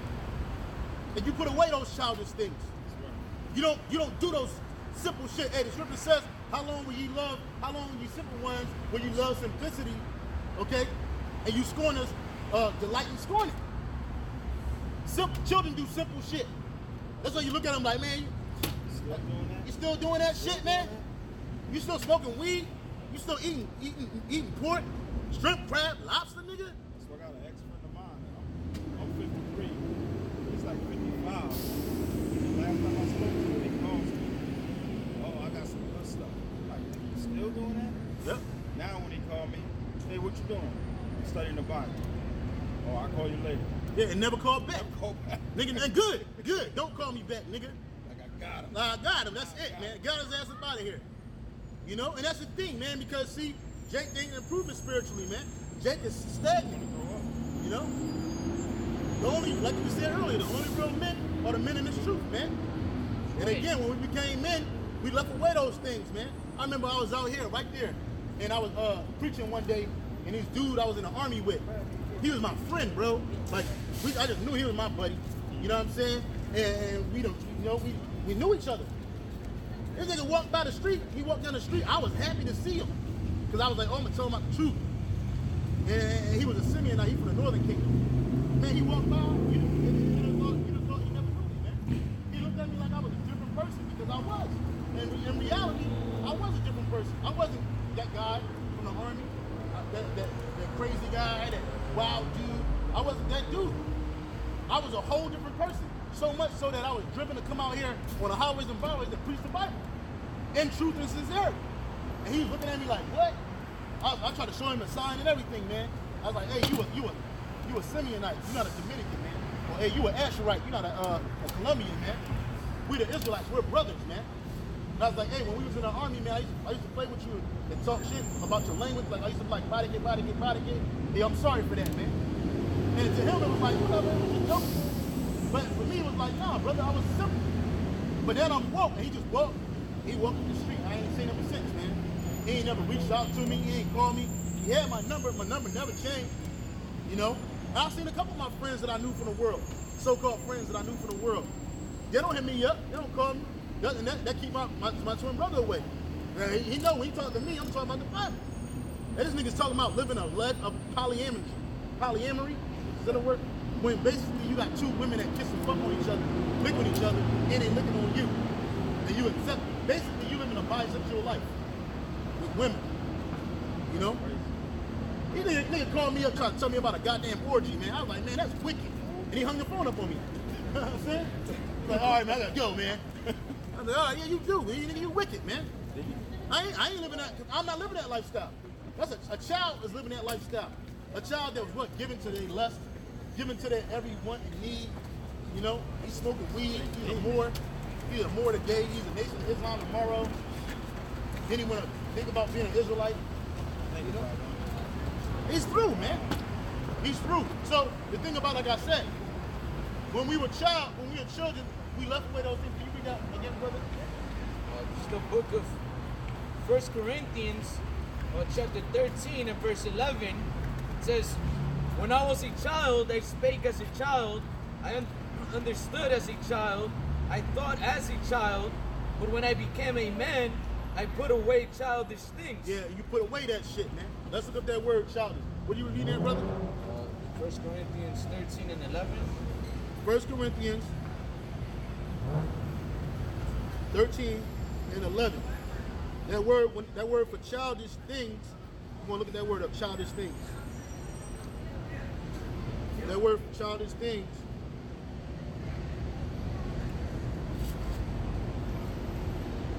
is nepias, and it says, an infant child not of age, a metaphor for childish, untaught, unskilled. And what did Yahushua tell Nicodemus? Hey man, you want to follow me, you got to be born again. He's like, can a man, go back into his mother's womb? And Yahushua kind of smirked like, nah, man, you got to be born in the mind. You got to be skilled. Renew your mind. You got to renew your mind. See, you learn skills. And out of the scriptures, you learn a whole bunch of skills. We were talking about some of them skills. Applying discipline to our life.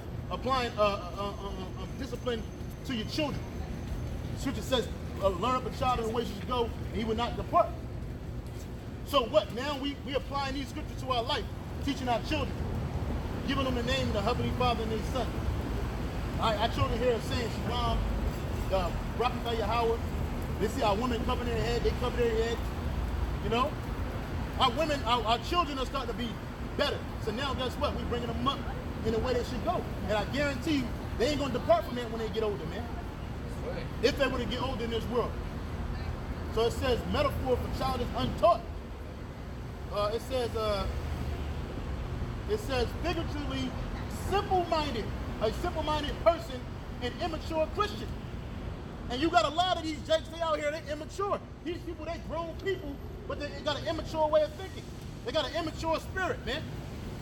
They're simple-minded, man. They believe anything somebody say. What the scripture says, the simple believe every word. See? There it is. He's simple. You're a simpleton, man. You're not grown yet, man. You're not focused on your spiritual wellness, man. Spiritual babes. Exactly, man. What you said? This is Proverbs 1 and 32. It says, "For the turning away of the simple shall slay them, and the prosperity of fools shall destroy them." Right, and that's what they see. See, these niggas, they don't see the white man as a fool, but we do. Because we know that his kingdom is falling. He's going into slavery. This world is not going to always be here. We know things, and these people, they see the prosperity of them, and they taken by that shit, man. That's right. They ain't even frustrated. They ain't even mad. They just say, hey, man, can't beat them, join them. Right. Hey, I got white friends, they like me. They gonna help me out tomorrow. See? So these people, they living the simple life in wickedness, man. You know? You gotta put away that stuff, man. And what Paul say, put off the old man. When you come to this word, when you come to Gmshawaii, you gotta put off the old man, yo. You know, you can't be the same nigga you were, okay? Then coming into the truth, man. Yeah, because that's all you fooling. You ain't fooling, you can't fool the Most High, you can't fool Gmshawaii, you can't fool the men of the Lord. And eventually, that shit'll seep out. And then what? You gotta be separated. You gotta go. Because you're not moving, you're not growing. We all growing in this faith, man. And you see it. You start to see the spiritual growth for yourself, man. And then other brothers will see it on you, and then they'll compliment you. Let another man esteem you. You feel it, you see it, you know? And then you start to look at the people that you knew in the world like, not with pride, but like, damn, man, you fucked up. You know, and you try to help a nigga, man. You can't help a nigga, man. A nigga don't want to help, man. All a nigga want to do is get another Popeye sandwich, chicken sandwich, or you want to know what his life like the brother Kayal Ahmad said, when he around people, he got to dumb down himself, man. And you do that, like you said. Remember, one of you brothers said the conversation we have with our family members, it'd be like some, it's fake. It's fake. It's dumb. It's dumb. It really is. You got yourself into your realm brothers, man. Because what you want to talk about, you can't. You can't. You find yourself trying to hold back, and then sometimes when you brushing the truth, becoming skilled, you still a little unskilled, you start to let your sword out, give everybody out. You want to open the scriptures up and sit with a nigga, try to be sincere with him, but he can't see the sincerity of you. He just look at you like, you know? And then you realize that you're growing into this truth, that you can't tell the truth to everybody. And then you realize that you can't save everybody. You can't even save yourself. And then you realize that, hey, man, this dude ain't worthy of this truth, man.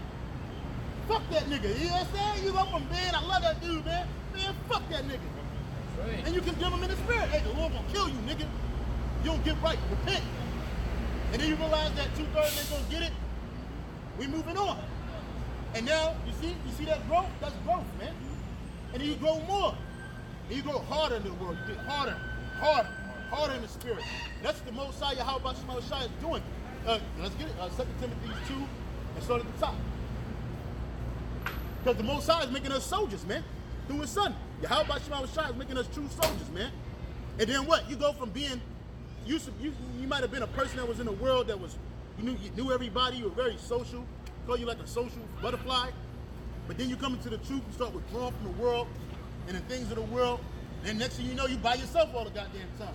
Your woman, she gotta cuss you out, get you out the house, do something with her. Look at that. See? Woo! Yeah, I know, right? You see all that ass shit, huh?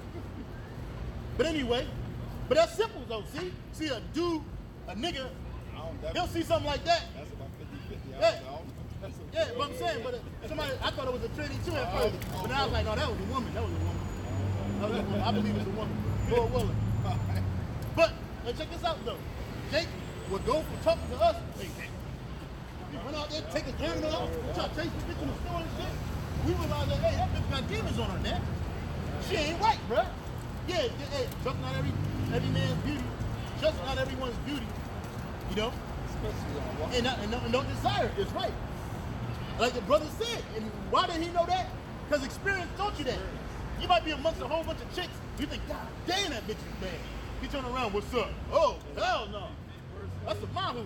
Being in Hawaii, if I see it, I always told you. Yeah, you got a question. That's wisdom, though. That ain't bad, brother. That's wisdom. Experience. You know, but the point of the matter is that, see, now you growing. Why? Because the Lord is making you a soldier, man. Like I said, you might have been a private person that was out.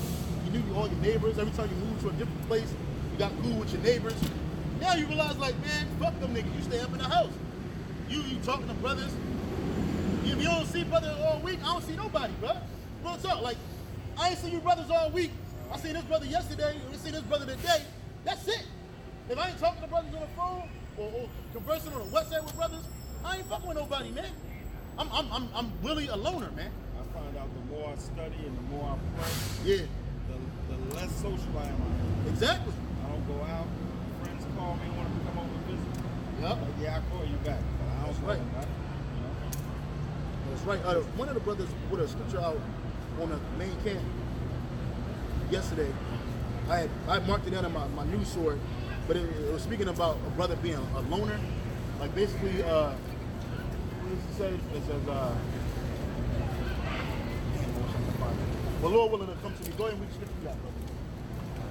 This is the book of 2 Timothy, chapter 2 and 1. It says, Thou therefore, my son, be strong in the grace that is in Hamashiach Yahushai, and the things that thou hast heard of me among many witnesses, that the same commit thou to faithful men who shall be able to teach others also. Right, so you realize that everybody's not a faithful man. And then you got to get around brothers that like-minded, that are able to teach other people also. Yeah. Verse 3, it says, Thou therefore endure hardness as a good soldier of Yahushua HaMashiach. And when you come into the truth, that's when you start feeling that hardness. You start catching that hell. You start getting spiritually spiritual minded all the time. And then you put off that weak nature. Then you start to become hard, man. A synonym for a soldier is a solitary person. You know? Yeah, and you're gonna continue to be like that. The only time you're not solitary is when you're with brothers, man.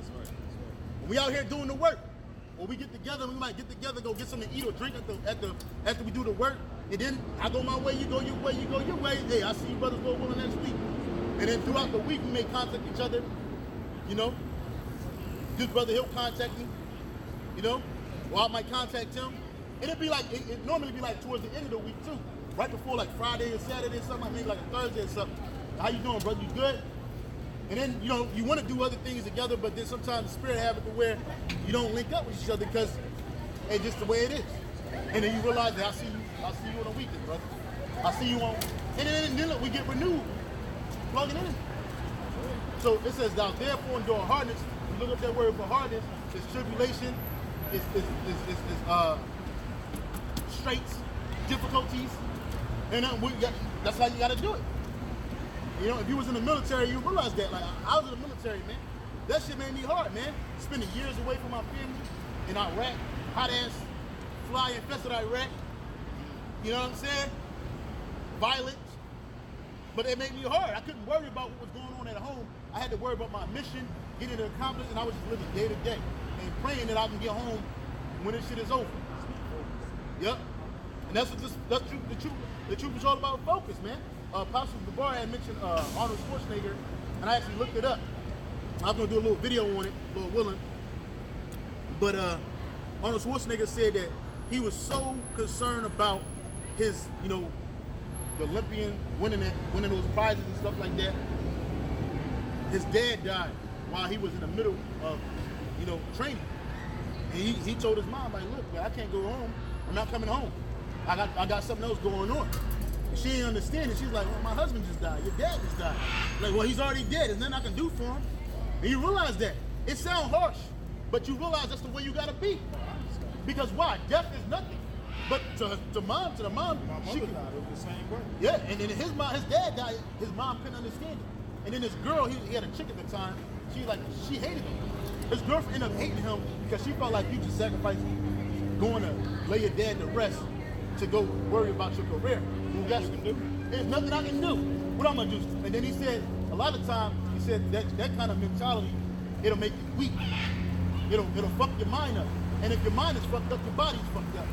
If your mind, you can't focus on the task at hand, then guess what? You're gonna fuck it up. You know what I'm saying? And it did make him stronger. And he said he never talked to the people again. After that, he was like, you just go on. Now, Arnold Schwarzenegger done been in 1,000 Terminator movies. He done been a governor of California. Let's say he done went back to whatever land he's from. I think he's Austrian. Let's say he went back to Austria, right? And then he sees his dad in that coffee. The nigga start getting on drugs, fucked up, lose his mind. Then the nigga gotta work twice as hard to get back. Because he let himself go, because he let himself emotionally go. You can't be emotional in this thing, man. You learn not to be emotional, man. You know what I'm saying? It'll fuck you up when certain things happen, but then you realize that, hey, I gotta keep on pushing, man. Read it again. 1 Timothy chapter 2 and 3, it says, Thou therefore endure hardness as a good soldier of Yahushua HaMashiach. No man that warreth entangleth himself with the affairs of this life, that he may please him who hath chosen him to be a soldier. Right, so Yahushua has chosen us to be soldiers, man. And this is look the signs up, brother. He chosen us to be soldiers so that what? So that we can fight for him. As he fought for us, man. And we can't be entangled. Go out, brother.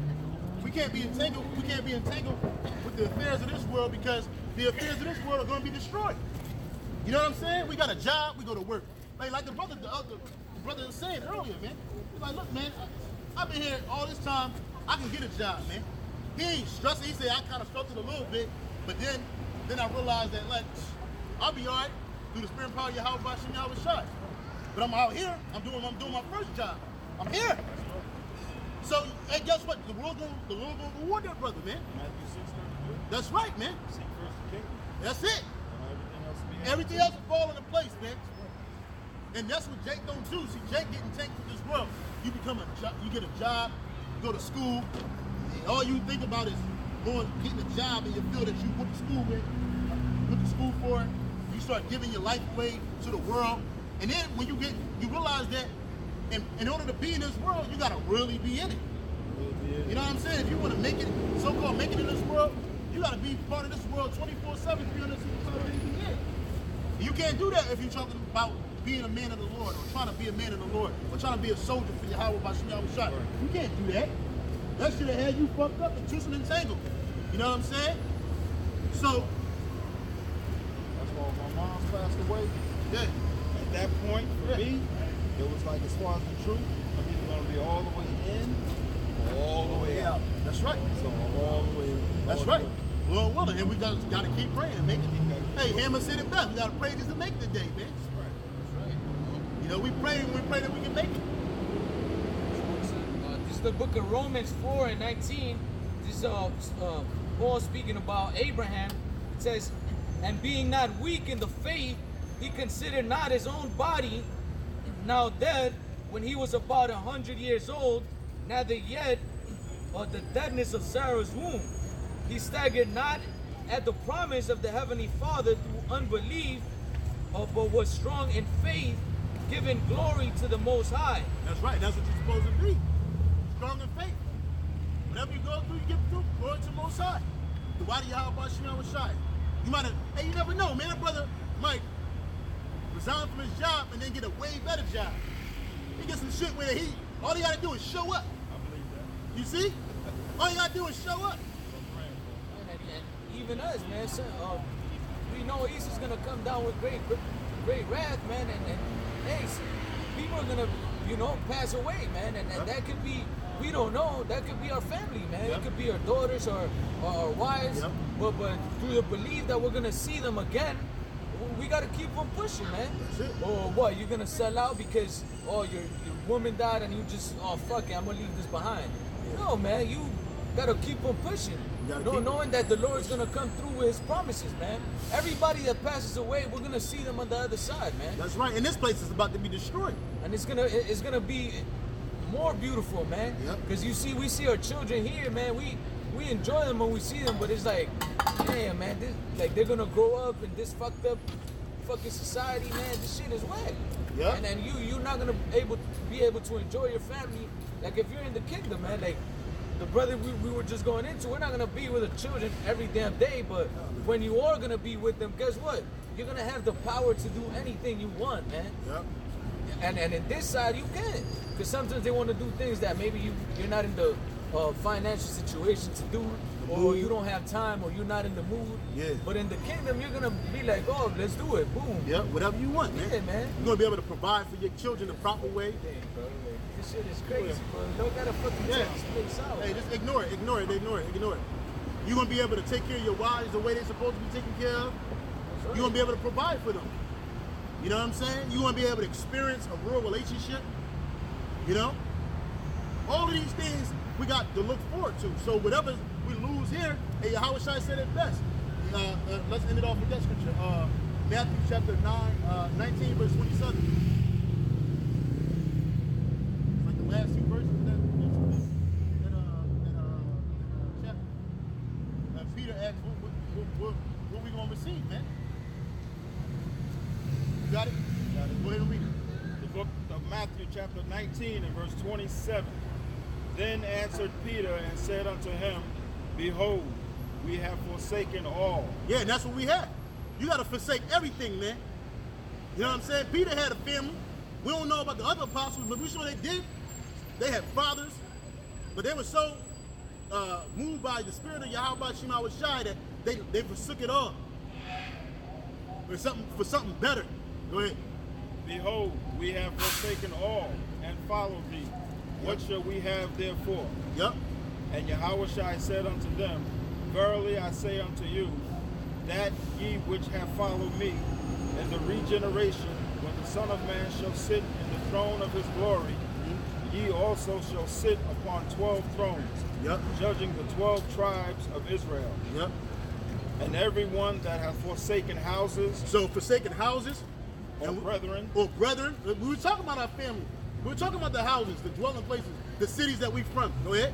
or sisters, Or sisters, go ahead. or father, Or fathers, or mother, or mothers, and we were just talking about that. or wife, Or wives, or children, or children, or or lands, lands. for my name's sake, Uh-huh. shall receive an hundredfold. So whatever we lose on this side, we're gonna receive a hundredfold in the kingdom of heaven, man. And shall inherit everlasting life. And on top of that, we're gonna be immortal, man. Never die again, man. So I'd rather give all that temporary shit up and then receive it right back in the kingdom, just like he did for Job. Just like he did for Job. Job lost his children. They all died. He lost his riches. He lost his health. His woman's bugging out. Imagine what he got back. You read about it. The last few verses of the last chapter of Job said what? That he received 100. He received 10 times what he lost. He received his children back, and even his daughters were the most beautiful women in that area, man. Pretty much to him in the world. So he became well known, man, and that's what's going to happen us in the kingdom of heaven. Lord willing, we endure to the end, man. And that's what we want. That's what we want to see. You see, because look, Folly is setting great dignity. Niggas out here taking pictures with parrots and shit, but they don't want to hear the word. You'll hear an animal talk, but you don't want to hear the word. But that's all right. But we forsook that. We don't care. We know that the Lord's going to reward us bountifully, abundantly. Okay? Right. Hey, so with that, Lord willing, we'll see you brothers next week. We give all honor and glory to Yahweh, Ba'ashem, Yahushai, Ba'ashem, Rakal, Kodash. Double honor to the apostles and the elders at Great Millstone, teachers word, truth, and sincerity, if you're ruling well. Lord willing, we'll see you brothers next week. Stay strong. Shalom. Shalom.